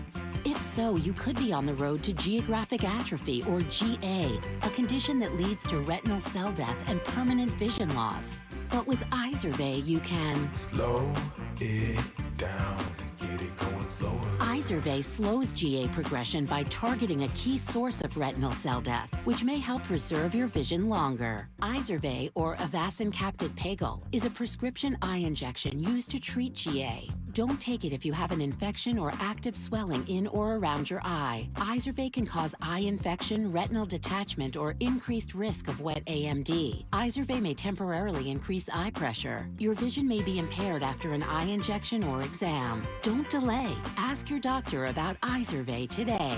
Izervay gets GA going slower. Visit Izervay.com. That's IZERVAY.com. Paid for by Astellas Pharma. Keeping your engines healthy means protecting them in season and out. Experts trust Stable to do that.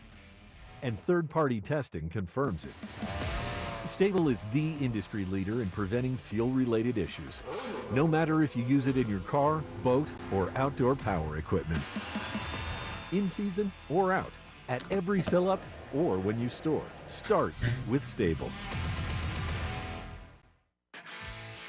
This is the story of the one. As a lineman, he does whatever it takes to keep the power on in his community. And he wants a partner like Grainger who does the same. Grainger offers the professional-grade products he needs, from voltage detectors to harnesses to hard hats, plus fast, dependable delivery, so he can rise to every challenge. Call 1-800-GRAINGER, click Grainger.com, or just stop by. Grainger, for the ones who get it done. Call Aspen Lawn and Pest Control. Our iconic blue trucks and expert team get it right the first time. Award-winning full-service lawn care and pest control since 1985. Call today for a free estimate. Visit aspenlawn.com. KC, let's get loud at Big Slick 2025. Enjoy comedy, music, and more at the Big Slick Show on May 31st at T-Mobile Center, with all proceeds benefiting Children's Mercy. Tickets are on sale now at bigslickkc.org. Peace and quiet are not invited, but you are. Hey there, Royals fans. We've got more ways to watch your boys in blue this season than ever before with FanDuel Sports Network.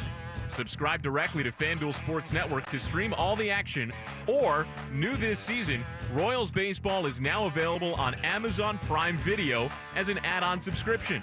You can also access FanDuel Sports Network through TV providers like DirecTV, Spectrum, Xfinity, Fubo, and more. Visit Royals.com/TV to learn more. What's up, KC? This is Matt Quattrero. On your way home from the ballpark, make sure to listen to Vern's postgame show right here on 96.5 The Fan. I will not be listening. 96.5 The Fan, KFNC FM and AM, HD1 and HD2 Kansas City, an Odyssey Sports Station.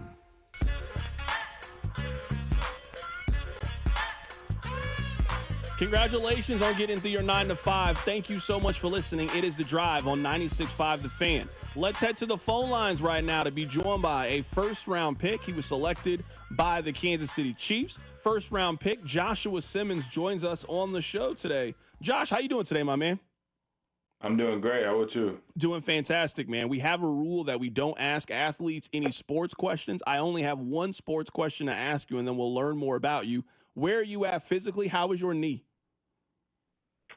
I mean, it's coming along. I mean, we're on the right path to be where we're supposed to be. So I'm just hitting hard like I am, and then you know what will happen will happen. So I don't know if this counts as a footballer question or not, but you guys won the national championship this past year at Ohio State. Do you know when you guys get your championship ring? We already got them. It's at my hotel right now. I haven't even seen this. I'm imagining it's pretty cool. It's amazing.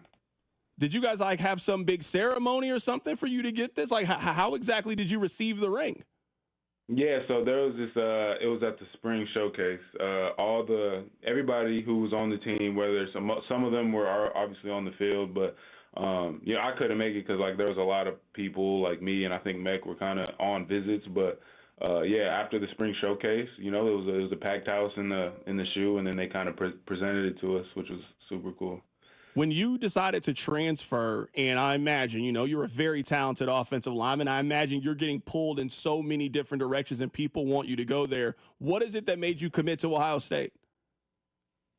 It was like listening to Coach Day and then Coach Fry, my O-line coach and the head coach, was just that they weren't just throwing dollars at me. They had a whole game plan of what they were going to do with my talent and my skill set, and obviously I could have got a better check somewhere else, but I knew that like their plan really helped me, be called on the first night, and all I had to do was kind of just apply myself. So that was definitely the biggest thing that made me want to go to Ohio State. Josh, I cheer for Missouri, so please don't tell anybody this, but I certainly understand. Like, I get it if you go to a KU game and you're like, man, you know what, this place is pretty cool. I want to play college basketball here. Like, that makes sense to me. I imagine when you, like, go on a visit and all of these schools are offering you all of this stuff, like just going to the Horseshoe, seeing their culture, seeing everything that they have. I just don't know how you say no to that program. It's extremely hard, especially when you have I was, lucky and blessed enough to have like Oklahoma's and other schools of that nature kind of pulling on me. But it is insane. Like even at the spring game, it'll be a packed house and it'll be more of an audience than you'd ever imagine. So it was definitely a crazy experience. Josh, tell us one Ohio State tradition. Like, what is something that you guys do at football games? At football games, I don't want to, I want to, a lot of discretion at Ohio State. I don't want to kind of do too much, but we do have a very, very sacred like pre-game ceremony where we kind of have to wake up early and, do our Ohio State Buckeye ritual for a game, which is super, super like exciting. It fires everybody up.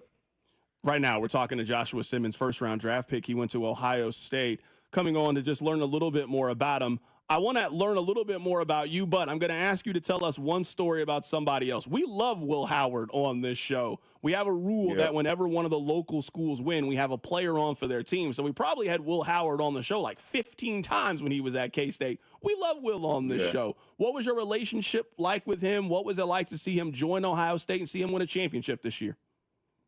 It was amazing. I mean, he stepped right as soon as he stepped foot in the locker room. He was an immediate culture dude. Worked his tail off. To say he worked his tail off was an understatement. Was a great locker room dude.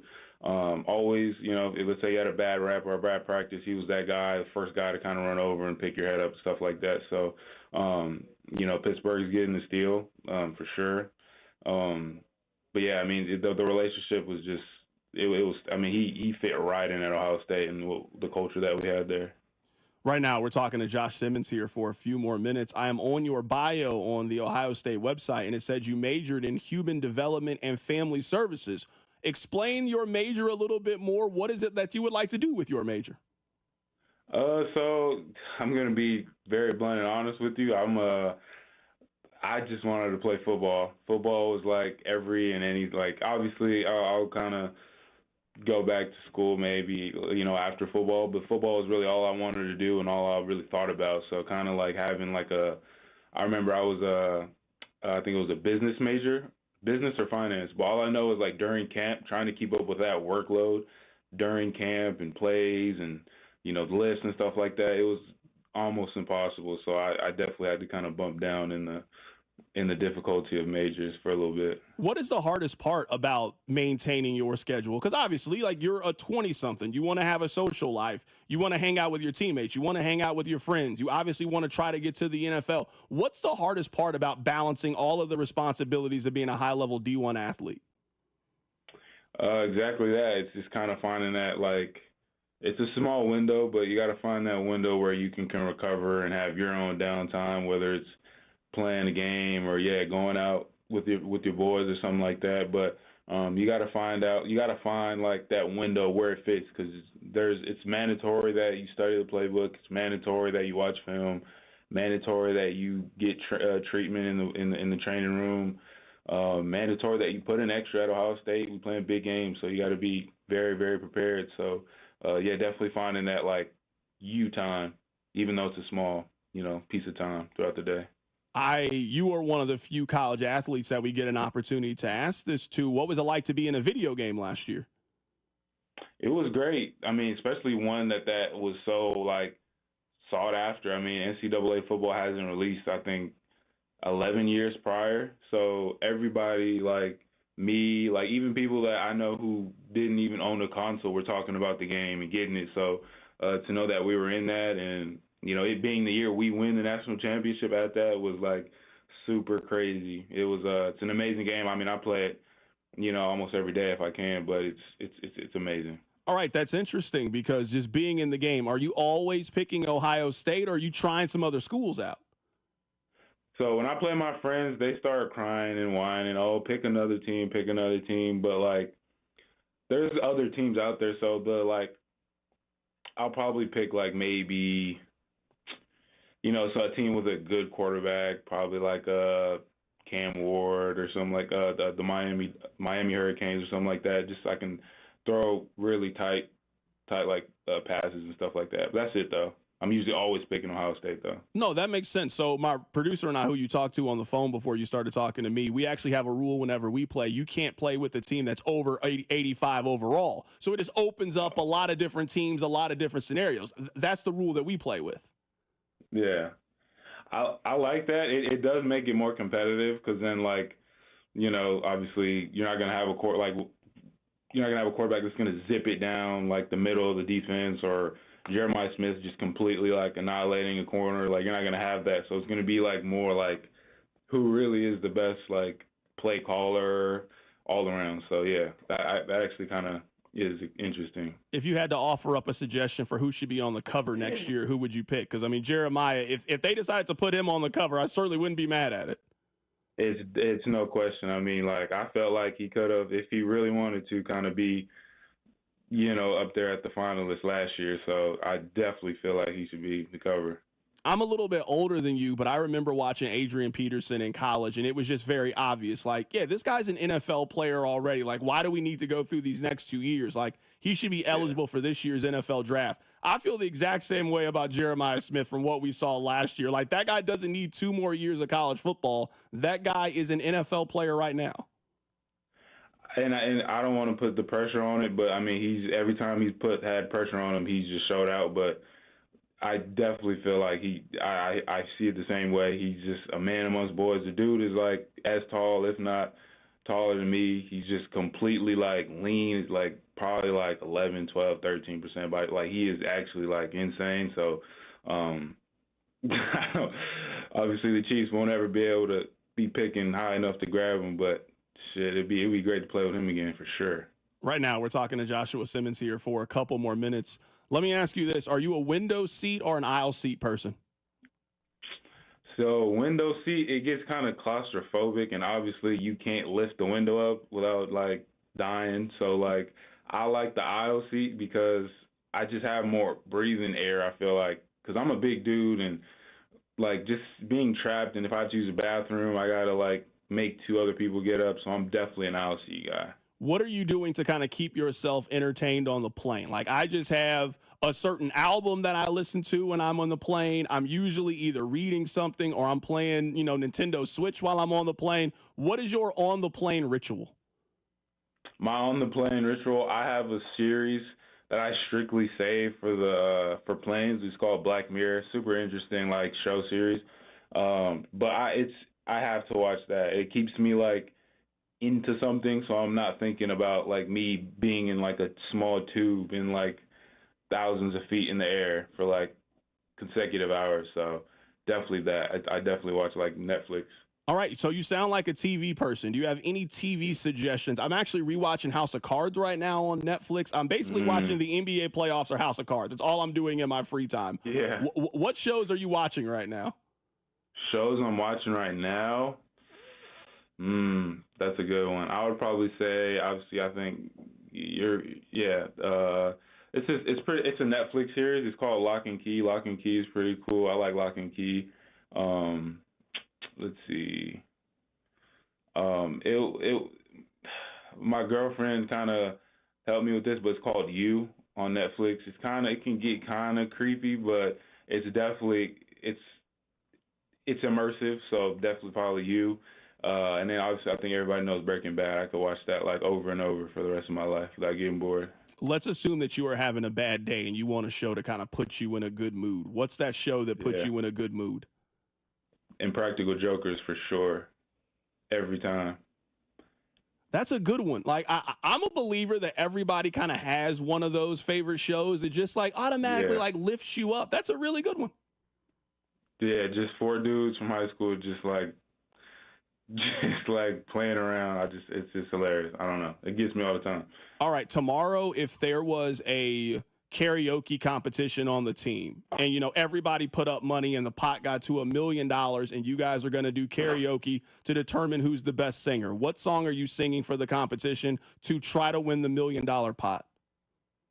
And this is like to who sounds the best, like who doesn't sound the worst? Yeah, just like, you know, you guys, so everybody puts in a little bit of money, you go up there, and then at the end, everybody votes on who had the best performance. What song are you singing that you know I can go up here and I can knock this song out of the park and I'm winning $1 million today?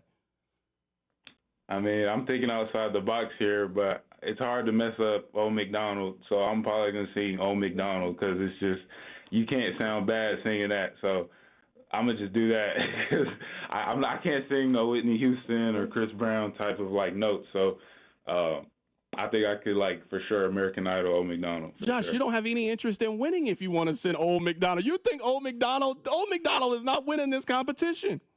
I don't want to sound bad. Like I don't want to try to sing like a I don't know, like a Luther Vandross song and then it just cracking. Like I feel like it's just a safe like. Okay, you say Old MacDonald. You didn't sound bad, but I feel like somebody's gonna bite off more than they can chew, and they're gonna sound horrible. And me singing Old MacDonald is gonna be the safest because I didn't make like a glass crack or something like that. If that makes sense. All right, I've got a couple more questions, and I'll get you out of here. First question is, let's say you were going to the best version of this kind of restaurant. So like the best steakhouse, the best Italian, the best sushi restaurant. Which one would you pick? Tomorrow your girlfriend says, hey, babe, I'm going to take you wherever you want to go eat. What kind of food are you picking? It really grew on me down in Columbus, but it's called Jeff Ruby's Steakhouse. I think it's the best steakhouse for sure in the Midwest. I mean, I may get, taught wrong, but so far it has the best steak I've ever had in my life in Columbus, Ohio. All right. How are you ordering your steak when you order one? I like the Japanese A5 Wagyu. I like it medium plus, a medium well plus with extra sear on it. Hey, I gotta get off the phone, Josh. You got way too much. Like what you just threw out there right now. You kind of perplexed me a little bit. The A5 Wagyu medium sear. I gotta get off the phone, man. That money talk is way beyond me. That is Joshua Simmons joining us on the show today. He plays offensive tackle for the Kansas City Chiefs. He was their first-round draft pick. Josh, great stuff, man. I appreciate your time. Appreciate you. You have a good one. Absolutely. That is Josh Simmons joining us on the show today. Hey, man, your money a little different when you start talking about steak like that. The Japanese, he didn't even hesitate what he was talking about. Didn't hesitate. Hey, bro, I don't know what they got going on at Ohio State, but I don't want no parts of it. Rob, have you had that before? I do this for a living. I've never had A5 Japanese Wagyu. What was that place he said? Jeff Ruby? Jeff Ruby. Yeah, we gotta look to see how much that was. That was nuts what he just said. He threw too many big words at me. I didn't know what they meant. I mean, we've interviewed some guys during the NIL era. We usually ask them, hey, what's your favorite place to eat? And they're like, if they're in Lawrence, they're like, man, I love Pizza Shuttle. In Columbia, like, man, I love Booch's. I've never heard anyone be like, Japanese A5 Wagyu, that's for me. Oh, that's goodness gracious. I don't know. I should have asked him what he drinking with. That man would have named some wine we never heard of before. Hey, man, what's going on over there? We used to talk about $100 handshakes now in college. Now they talking about A1, A5 Wagyu steaks. He also, earlier in the interview, said Ohio State wasn't the biggest check he got offered. what check did he get offered to go to Oklahoma, Yeah, for example, if he said no but can still afford A5 Japanese Wagyu like it's nothing? I'm assuming that bag for him. I mean, you already know. There's some things that in the portal they are always going to pay for. In basketball, if you 7 feet, oh, trust me, you about to get paid. God didn't make a lot of really talented, really athletic 7-foot human beings that play basketball. Didn't make a whole lot of them. You're a 6'5", 300-pound, very talented left tackle. Oh, you're getting paid in the transfer portal. I don't want to know the kind of bag some of those teams were throwing out there for him. The fact that Ohio State was not top of the list when Ohio State they basically print their own money is just wow. You want me to tell you how much that steak was he just threw out? I found the menu. You're about to tell people what my salary is, but go ahead. It's $168. Come with sides or... Nope. You think this is Outback? What you think they're doing at Jeff Ruby's Steakhouse? You get a potato and a salad and a skillet cookie or anything like that? I'm sitting here looking at it right now. This steak, what he just said, I looked it up. The Japanese A5 filet, it's $168 for 6 ounces. No, you don't get sides with that. It ain't coming with the mac and cheese. You can get that extra. I mean, they got the sides there, but no, it ain't coming with the sides here. This is not the bloomin' onion. It ain't coming with that. I do think Texas makes a good point. He might be ordering the most expensive cut of meat I've ever heard. But him ordering it medium well plus, that's fringing on well done. He didn't want to say well done, but medium well plus. What do you think is plus? I ain't judging that, man. I ain't judging that, man. You're telling me he goes to the steakhouse, orders a $200 steak, and says, I want it as close to well done as you want? I imagine whoever runs the restaurant, Jeff Ruby, Mr. Ruby, like, Josh, we got to do better. That man was throwing way too many big words at me. I had to let him go, man. Hey, man, have a good rest of your day, man. Thank you, man. I appreciate that, man. Just have a phenomenal rest of your life. Hopefully we have you on again so we can talk about these $168 steaks that you just love to enjoy in your free time. Best steak. He said the best steakhouse in the Midwest is what he told us. Mate, I'm going to leave you alone, man. I'm going to let you have that. I don't know anything about that. The only other person we've had on this show that can afford that is Patrick Mahomes. End of list. No, that's you know what, though? He probably ain't lying. I'm guessing that steak is amazing. That's what I'm just going to guess. I'm going to go out on a limb, and I'm going to guess that steak is amazing. All right, let's talk about the Chiefs in a very, very serious way. There was a clear message that has been sent by the National Football League for the last, probably about 5 years. The NFL, I think, number one is in the television business. Yes, they want you to buy tickets and pay for parking and beer, but that is not where a majority of their money comes from. A majority of their money and revenue is based in the live television rights that they get from CBS, that they get from Fox, that they get from Disney. And when you add all that up, let me tell you, the bag is heavy. Anytime they have had a new television idea in the last 5 years, it has included Kansas City. When they sold Thursday Night Football to streaming, remember, it used to be an NFL Network property. Then it was on Fox. Well, they were looking for a new home. Fox didn't want to pay all that money anymore for Thursday Night Football. They were happy with their own package and their own television shows on Thursday night. The NFL wanted it to be a streaming product. You know, Amazon, they got all the money. They can afford all the Japanese A5 Wagyu steaks. They came in and said, we'd love to have Thursday Night Football. Well, what game do you want first? We want Thursday Night Football, and we want the Chiefs. And they got the Chiefs. When Amazon pitched the idea of a Black Friday game, at first, they wanted to deviate from the plan. Even though they had Kansas City the first time and it worked out for them, they wanted to do something a little bit different. All right, well, hey, who else is hot? Aaron Rodgers. He's on the Jets now. Let's go get him. Aaron Rodgers gets hurt. Remember, Amazon was unhappy with their television package the first year of Thursday Night Football, and they went back to the NFL and said, we got to do something different. We're paying you way too much money for 17 games for us to be unhappy with our television deal. The NFL said, okay, what do you need? We want Kansas City to now do the Black Friday game.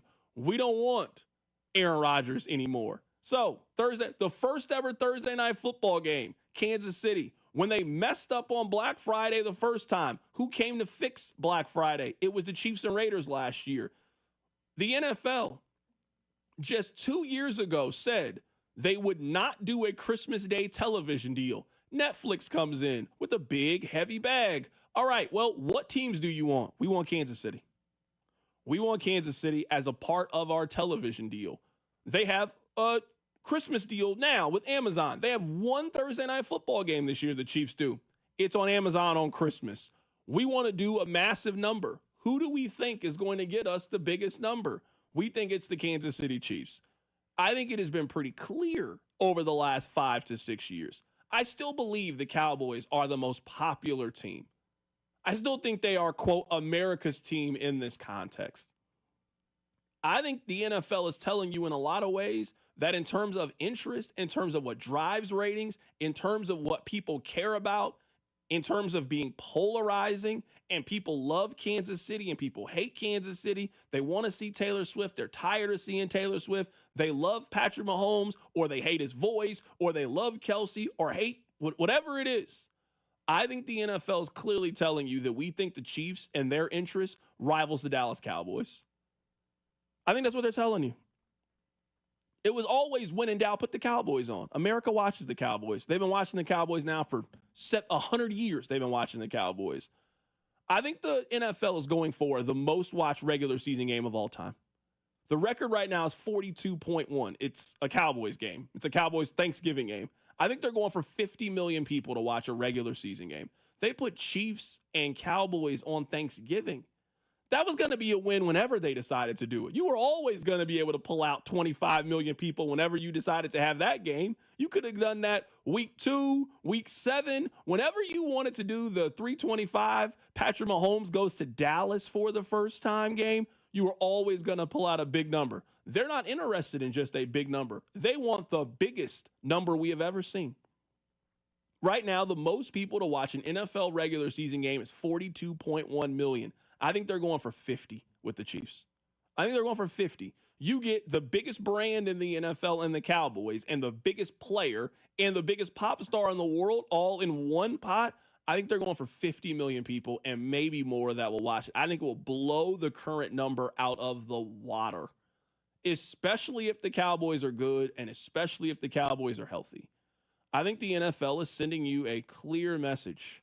We are heavily invested in the Chiefs being good.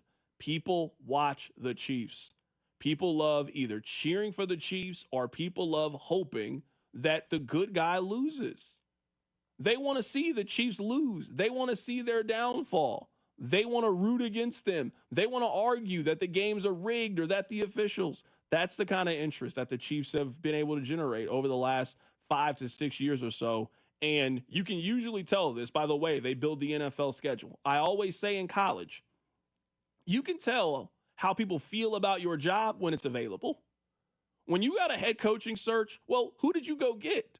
Where were they? When LSU had a head coaching vacancy, they took Notre Dame's head coach. When Missouri had a vacancy, they hired Appalachian State's coach. It's different.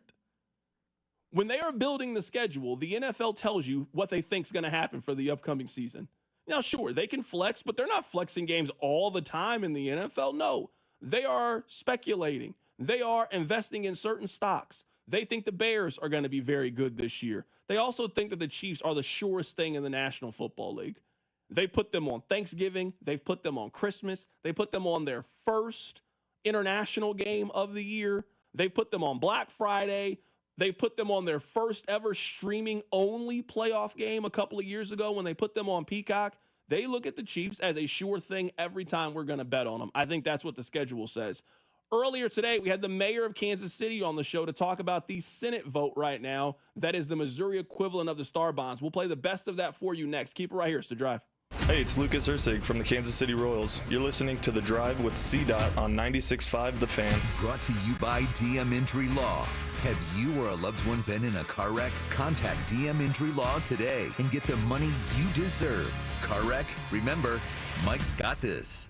We all hear the radio ads about the IRS. They tell you to be afraid, to be scared, and they try to frighten you into calling. I'm not here to do that. Tax Relief Advocates is different. TRA is here to tell you that if you owe money to the IRS, whether it's $5,000, $50,000, or $500,000, we have a solution. It doesn't matter if you're sitting in your car, at work, or with your kids. No matter where you are, call now. 800-518-3899.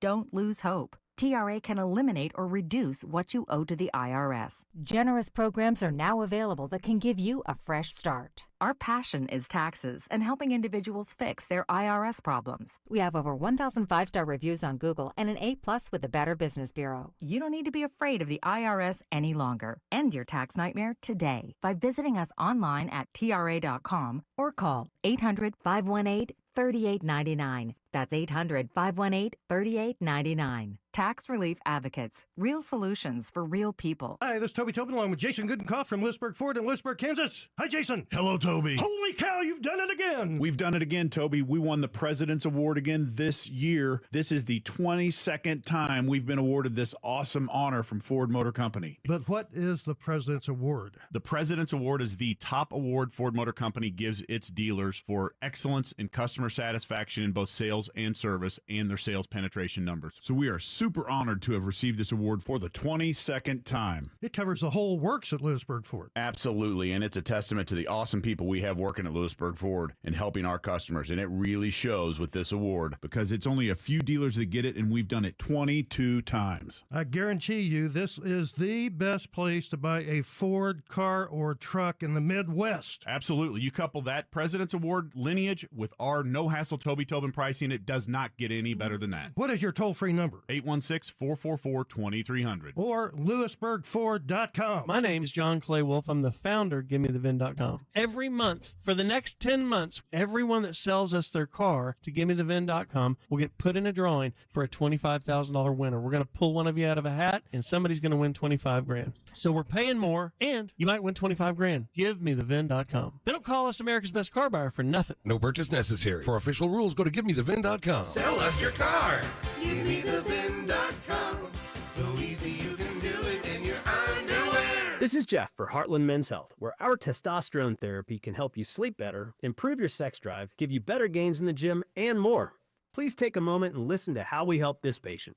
Hi, my name is Matt. I've been a patient of Heartland Men's Health for over a year now, utilizing their low T treatment. I woke up one day and realized that I was twice the guy I used to be, and my energy was half of what it was. I made the decision to come into Heartland Men's Health just wanting to feel better and trying to find a solution to why I was tired all the time. And the results I've gotten brought me back to being myself. It brought me back to being the best spouse I can be, to being the best father I can be. Any of my friends that ask me, they see me, they're like, you're a different person, or they're like, what are you doing? Guys, if anything I've said today resonates with you or makes you think that this might be a good place for you to come get checked out, meet with a specialist here and get your life back on track and feeling better. Thank you. It's true. Call 844-447-6600 or go to heartlandmenshealth.com. Real stories with Hellsberg. After we met and we started dating, Nancy and I lived 150 miles apart, and I would drive my old jalopy car, and it was roughly a 3-hour distance. It took 3 years I drove across that state back and forth dating her every weekend. Persistence. And I would have never stopped. I had a lot of energy back then, 36 years ago. At Hellsberg, find the engagement ring worthy of your story. Designed with the love, care, and craft it deserves. Visit a Hellsberg store or hellsberg.com. Honey, our new James Hardy siding from Powell Exteriors KC looks so good. Our house went from worst to first. The neighbor waved at me today with her whole hand. I'm ready for phase 2 of our home transformation. Let's call Powell about that new deck. They're offering financing at 0% for 18 months on everything. You should call today at 816-656-1160 or take another look at their stunning work on powellkc.com, Facebook, and Instagram. Huge news. Right now at Wendy's, you can get a Son of Baconator for just $3. I don't think you understand this situation. The Son of Baconator is only $3 for a limited time. You know, smoked bacon, rich melted cheese. That Son of Baconator is only $3. Thank you to whoever wished upon that star. For bacon that just won't quit, gotta be Wendy's. U.S. price and participation may vary. Prices may be higher in Alaska and Hawaii, not valid on a combo or on third-party delivery platforms. This is the story of the one. As a safety manager at a manufacturing plant, he does everything he can to keep his coworkers safe. From finding ways to reduce risks to keeping safety supplies in stock. And for that, he relies on Grainger. Grainger offers a broad range of quality products and next-day delivery, so he can always play it safe. Call 1-800-GRAINGER, click Grainger.com, or just stop by. Grainger, for the ones who get it done. Another checkup? Why are so many people getting new puppies? Dr. Kim's veterinary office is littered with cuteness. We are booked solid for weeks, but who can say no to a puppy, right? Oh, good boy. She needs to find extra vet techs to get those pups some extra love. I need Indeed. Indeed you do. When you sponsor a job on Indeed, candidates can find it easier, so you can hire easier. Redeem your $75 credit at Indeed.com/credit. Terms and conditions apply. Here's traffic, brought to you by DM Injury Law. Have you or a loved one been in a car wreck? Contact DM Injury Law today and get the money you deserve. Car wreck? Remember, Mike's got this. Brought to you by the technicians you can trust with your house keys. Anthony Plumbing, Heating, Cooling, and Electric. Missouri side, 435 northbound heavy from Front Street off again on again heavy as you make your way up towards 210. Earlier accident has cleared, but delays linger. Money-back guarantees and parts and labor warranties mean you aren't just buying products, you are securing your investment. For a limited time, receive a free furnace when you purchase an AC. Schedule your complimentary proposal online at anthonyphc.com. Alan Carr, 96.5 The Fan. Traffic. Hey, it's Cole Reagans from the Kansas City Royals. You're listening to The Drive with CDOT on 96.5 The Fan. All right, welcome back into the show. We had the mayor of Kansas City on the show earlier today, and I want to play some of it for you now. I want to tell you that this is not all of it. If you want to hear all of it, be sure to check out the podcast page, Odyssey's website, the app, all of those things. The mayor of Kansas City, this is where we're going to start our conversation. I asked him, it feels like Kansas has a singular voice. It doesn't feel like Missouri does. You know, I think, there is some level of disappointment for us, which is that, after the votes, I thought it was important for everybody to actually make some sort of real declaration, one, that we want to keep the teams, and to come up with a path for it. And I appreciate Governor Kehoe coming with this bill in recent days. I will never understand quite why things work in Jefferson City the way they do, because this could have been, we could have done this a while back. But look, I respect where it is now. I know right now the people in the state senate are having a big battle. And what I would say to my friends in St. Louis are a few different things. And I'll note that I went to college in St. Louis, so it's not like it's unknown to me.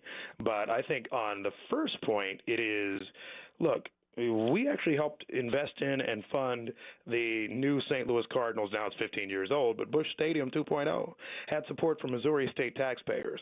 I've been a Missouri state taxpayer for a whole long time. I didn't complain about it. We were glad to be a part of it. Same thing with the Edward Jones Dome previously. There are state tax breaks in that. There's state money. So I don't know why they're holding us to a different standard at this point from the way it's been done in St. Louis and throughout Missouri for some time. The second point is, look, they're a city that has its different challenges too, and the reality of it all is that it is important for people to make sure that you have a reason to go downtown. For me, this is kind of not just an important issue, it's an existential one that says, is there some sort of way that we can actually make sure that people are still investing in cities, in urban centers? This will be good for St. Louis long term. It helps the Cardinals get money to improve their own stadium, probably helps the Blues as well. And I don't know why they're deciding to pick this fight with Kansas City right now. I've heard different rumors about does it relate to the Rams leaving and how Clark Hunt voted, all these other things. I don't really care, because for me it is, do we want Missouri to succeed? Do we want these cities to be things we're proud of? Or do we want to just talk about crime in the cities and all the other challenges that we have today and we're likely to have into the future? Right now, we're talking to the mayor of Kansas City, Mayor Quentin Lucas. Are you guys still actively having conversation with the Royals and the Chiefs about where the stadium will be? I had a conversation with the Royals on Monday evening. It was actually kind of interesting because every now and then you get a media interview question, and I'm kind of like, huh? And they were like, yeah, somebody told us it's dead set on Clay County. And this is the same way that people have said before, reporting here and elsewhere, that, yeah, they're guaranteed to Johnson County. What I can say, and I don't divulge full details of private conversations, we had a long conversation about downtown, about Washington Square Park, about how we get that deal done, how this state money is an important part of it. but basically how we can be done with this in days or weeks rather than talking about this for months and years into the future. Every time you and I talk about this, it is always noticeable to me that the conversation with the Royals sound to be far more confident, and it sounds to be a lot more, I don't know, it sounds to be a lot more productive, in my opinion, than it appears to be with the Chiefs. Are you getting the sense that the Chiefs maybe want the same things that you want? Are the Chiefs receptive to what you want? I think the reality is this, and I'll be straight up with you and everybody listening, right? I get a chance to talk to the Royals a lot because I think the Royals are looking to make a very, very large and new investment in a different spot in Kansas City. And what has kind of happened since the vote is the city of Kansas City has handled a lot of the negotiations with the Royals. We've worked closely with them. We're proud to work with them. I want the Royals here. I think it's an important municipal investment. I think it's the sort of thing that we all need to actually care about and invest in. And I think as it goes for the Chiefs, that's something that is more of a Jackson County discussion. They're currently a tenant of the county. There are a lot of steps in connection with what they're looking to do. Look, if I can solve both of them, I would in a second, but there's only so much money that we will have at the city level, too. And so, we're looking forward to having a way to try to get both of them done. But this bill in Missouri is a way that you get good investment with both without actually breaking the bank. Mayor Q, what happens if this vote fails? Like right now, they are working on this, but it doesn't sound very positive, at least if you're listening to the media reports. What happens if this fails? If this fails, I think the issue is that the governor has already indicated that he would call a special session of the Missouri legislature in the next few weeks. They do it all again. They try to figure out ways to, kind of resolve some of the issues. But, what I think about and what I would encourage to my friends in the Missouri legislature is this, right? It was a United States senator from Missouri, actually. I believe it was Stuart Symington, who in the late 1960s, when the Kansas City Athletics lost, used his leverage in the United States Congress to tell Major League Baseball, you will have a team in Kansas City. What I would encourage folks to do, and they're sitting in the Missouri legislature right now, and they have a brilliant opportunity, is to get it done today. Because, yes, we can come back for a special session in 2 weeks. Everybody can lobby it. Everybody can have debates about it. We can have all the TV cameras set up. Or we can actually do what I think is the right thing, get it done now, go back to further conversation, and you absolutely get to talk about how is this a good value, how does it all work. That negotiation does not end. In fact, I think it accelerates once we get past this moment. Right now, I think the challenge for a lot of people, I may be like this, I know a bunch of y'all are like this too, which is, can we just figure this out? We've been talking about this, I kid you not, for about 8 years. 8 years I ran for mayor and was getting asked questions about this that long ago. I think it's time for us to get it moving. Is this just going to be a Jackson County thing, or is there a chance that this is a Jackson and a Clay County thing? I'm the mayor of a city, so I don't necessarily live in counties the same way. All I know is this. I'm looking at a downtown baseball stadium for the Kansas City Royals. I have heard, and that downtown means downtown Kansas City, Missouri. What I have heard are discussions on practice facilities in Clay County. I've certainly heard a lot of different things about where a new Arrowhead Stadium is. I certainly hear the conversation on Clay County Royals. And what I'll say is this, actually, in fairness to them. This would be money that can go anywhere in Missouri. So if the Chiefs wanted to build a gigantic stadium in Branson, we could do that.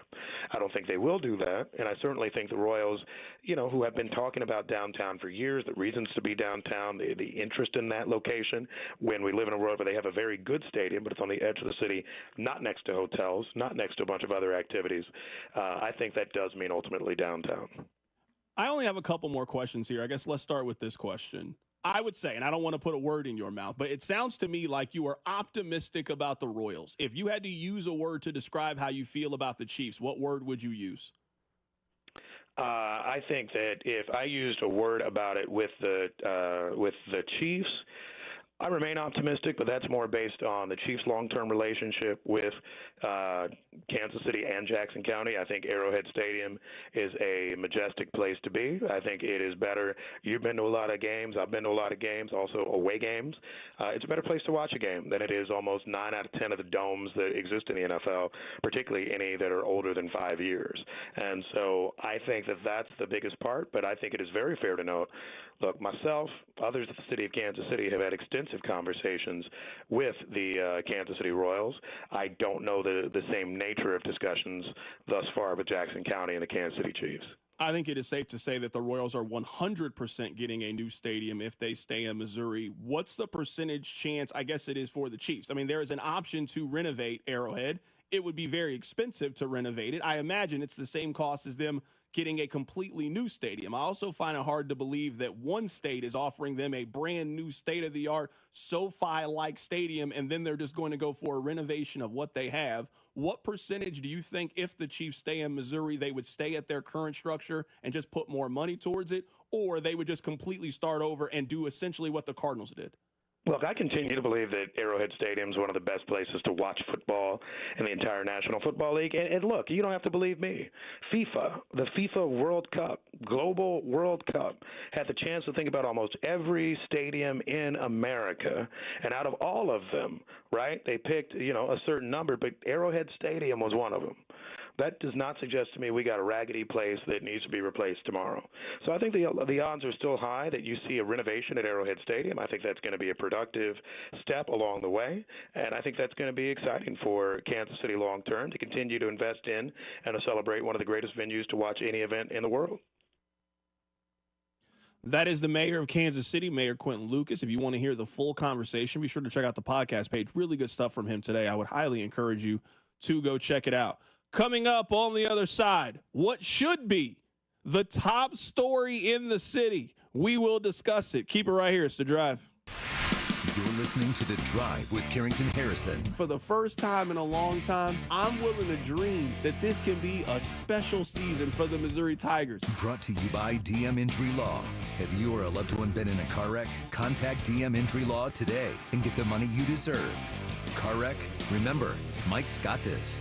96.5 The Fan.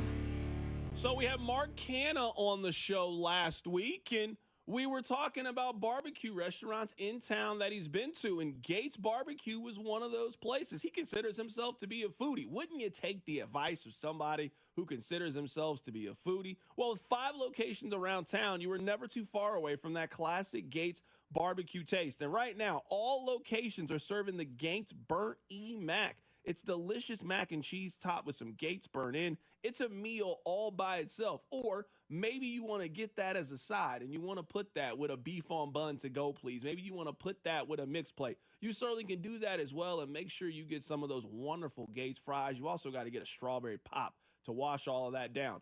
Well, grilling season is right around the corner. That means you got to restock on your sauces. You got to restock on your seasonings. You can do that in store, any one of the locations. You can do that on the website, gatesbbq.com, or the next time you go to the grocery store. So the next time you're thinking barbecue, and I know you are with the weather as nice as it is right now outside, be sure you're thinking about Gates Barbecue. Guys, don't waste your time and money with low-quality online TRT that charges you over $100 just to start. Visit our TRT experts today at the Low T Center for a free consultation and free test. Treatment is personalized to your body, and most major insurance is accepted, with the freedom to choose if you want in-center care or at-home treatment. You're in control of your health. Looking to lose weight? Get a free B12 shot when you start your prescription treatment. Offer limited. Look now at fixmylowt.com. That's fixmylowt.com. What's up, baseball fans? It's time to swing big on your bets this season. Step up to the plate with an odds boost token from BetMGM, an official sports betting partner of Major League Baseball. No opt-in is required. Just log into your BetMGM account to receive your odds boost token. Then place a bet on any MLB game and activate your token. If your boosted bet hits, you'll score a bigger payout. No matter the showdown, BetMGM is your betting home for baseball. Major League Baseball trademarks used with permission. BetMGM and GameSense remind you to play responsibly. See BetMGM.com for terms. Must be 21 years of age or older. This U.S. promotional offer not available in Mississippi, New York, Nevada, Ontario, or Puerto Rico. Gambling problem? Call 1-800-GAMBLER. Available in the U.S. For New York, call 877-8-HOPE-NY or text HOPE-NY 467-369. For Arizona, call 1-800-NEXT-STEP. For Massachusetts, 1-800-327-5050. For Iowa, 1-800-BETS-OFF. For Puerto Rico, 1-800-981-0023. Subject to eligibility requirements. Rewards vary and expire in 1 to 7 days in partnership with Kansas Crossing Casino and Hotel. Hello, Kansas. Looks like we're in for another heat wave this season with a forecasted high of up to $300,000. That's right. The Kansas Lottery is bringing the heat with the Hot Sevens family of tickets rolling across our state. You could instantly win up to $300,000. Plus, there's even a chance at up to $20,000 in the second chance drawing through Play On. Talk about a scorcher. Don't forget your oven mitts when you head out today. See kslottery.com for details. Gear? Check. Snacks? Check. Tires? not so much. I didn't have time to deal with this, so I asked my friend. Her answer was simple. Take it to Telly, she said, and I'm so glad I did. They didn't just take care of my tires, they took care of me. We got you, they said, and they did. Fast, friendly, and stress-free. Now I know when life throws you a red card, take it to Telly. Stay in the game. Take it to Telly. I'm Piera Palazzolo, VP of Digital Marketing for the American Management Association, a company focused on the management training skills needed to enhance the careers of business professionals. We did our research when it came to the best companies for website development and chose AmericanEagle.com. And we couldn't be happier. AmericanEagle.com worked closely with us to understand the front and back end requirements needed to launch an e-commerce website that could handle the complexities of running thousands of seminars nationwide. Our robust new website and improved SEO saw immediate increases in site traffic and web revenue. If you're in need of managerial effectiveness and success, visit our website at amanet.org. If you're in need of a website that provides an unparalleled consumer experience, I highly recommend AmericanEagle.com. Transform your business today. Dial 877-WebNow1 for a free digital consultation with AmericanEagle.com. Get ready for summer's heat with a $69 AC tune-up from Hamilton Plumbing, Heating, AC, and Rooter. Our expert technicians will make sure your system is working at peak efficiency to help you save money on energy costs. At Hamilton, we know how important your family's comfort is. Our exceptional service guarantee, plus over 40 years experience and more than 8,000 five-star reviews are great reasons to trust Hamilton Plumbing, Heating, AC, and Rooter. Visit callhamilton.com for detailed terms and conditions. License number 2025-11121. Royals coverage sponsored by Metal by the Foot, your metal project superstore. Who is the area's only dealer for Fronius professional welding equipment? Metal by the Foot, located in Casey and Topeka. Online at metalbythefoot.com. When you need a piece of metal, remember, metal doesn't have to cost an arm or a leg, just the foot. You're listening to 96.5 The Fan from the Mission Plumbing, Heating, and Cooling Studios. This is your home for Kansas City sports. 96.5 The Fan. Hey, man. We got to talk about this. Is bears walking around the city, man? I'm serious. There's bears walking around? Bears. Now, I understand there's bears that live among us, but you guys know my rule. I don't go to their habitat. They shouldn't be coming to our habitat. I shouldn't be going to places that bears frequent. We shouldn't be hanging out in the same establishments. But now they're just walking the streets. I was driving home one day. I saw a fox. I know it was a fox. I saw a fox. Where are these animals coming from? They just walking around. I'm used to a deer, a possum, a raccoon. There's foxes, coyotes, and bears walking around. You guys think, oh, Carrington's joking. He's exaggerating. No, this is serious. It was on the news. For many in South Kansas City, a bear has been spotted a few times today after being seen in Grandview on Tuesday. KMBC 9's Krista Tatchell has literally got into the weeds tracking this yet-to-be-named black bear. She's live at the latest spot, Kansas City, Missouri. Krista, tell us more. Have you seen it? Well, I wish I had seen the bear, Bria, but this bear has put in the miles from Stillwell, Kansas to Grandview and now in this neighborhood in Hickman Mills. Now, the public doesn't need to be concerned. They just need to be aware that this is going on. And this bear has become the media darling of the moment. Hold on. We don't need to be concerned. No need to fret. Don't be alarmed. Just a black bear. There's a bear walking around the streets. Classic Grandview. We don't need to be worried about the bear. What? There's no way she just said that at the end. They're just telling us that so we can know. This isn't something that we need to be worried about. You're getting your kids ready for school. Hey, Johnny, you ready? You ready to go? Let's go outside. And there's just a bear in your front yard. You shouldn't be worried. You shouldn't be concerned. What are we doing to trap the bear? What are we doing to get the bear back to his home. You're telling me this thing walked from Stillwell, Kansas to Grandview, Missouri? I don't know where Stillwell is. It doesn't sound like it's anywhere close. Hey, man, what's going on, man? What's going on? What are we doing to trap this thing? They've had multiple sightings. Hey, man. We need to do something about this. I mean, I don't want to hurt the bear, but I want to hurt the bear before it hurts us. Hey, man. I don't have anything else. This is the right way to end the show. Keep your head on a swivel. That's the real message. Please keep your head on a swivel. Someone on the text line says it's not a grizzly. They all the same to me. Grizzly, black, Chicago, they bears, ain't they? They dangerous. I don't want them around me. Oh, that snake's not poisonous. It got teeth, don't it? It bite. I ain't fooling with it. Stay away from me, man. Please stay away from me. I'll catch you guys tomorrow. Take care of yourself. Have a great rest of your evening. It's The Drive.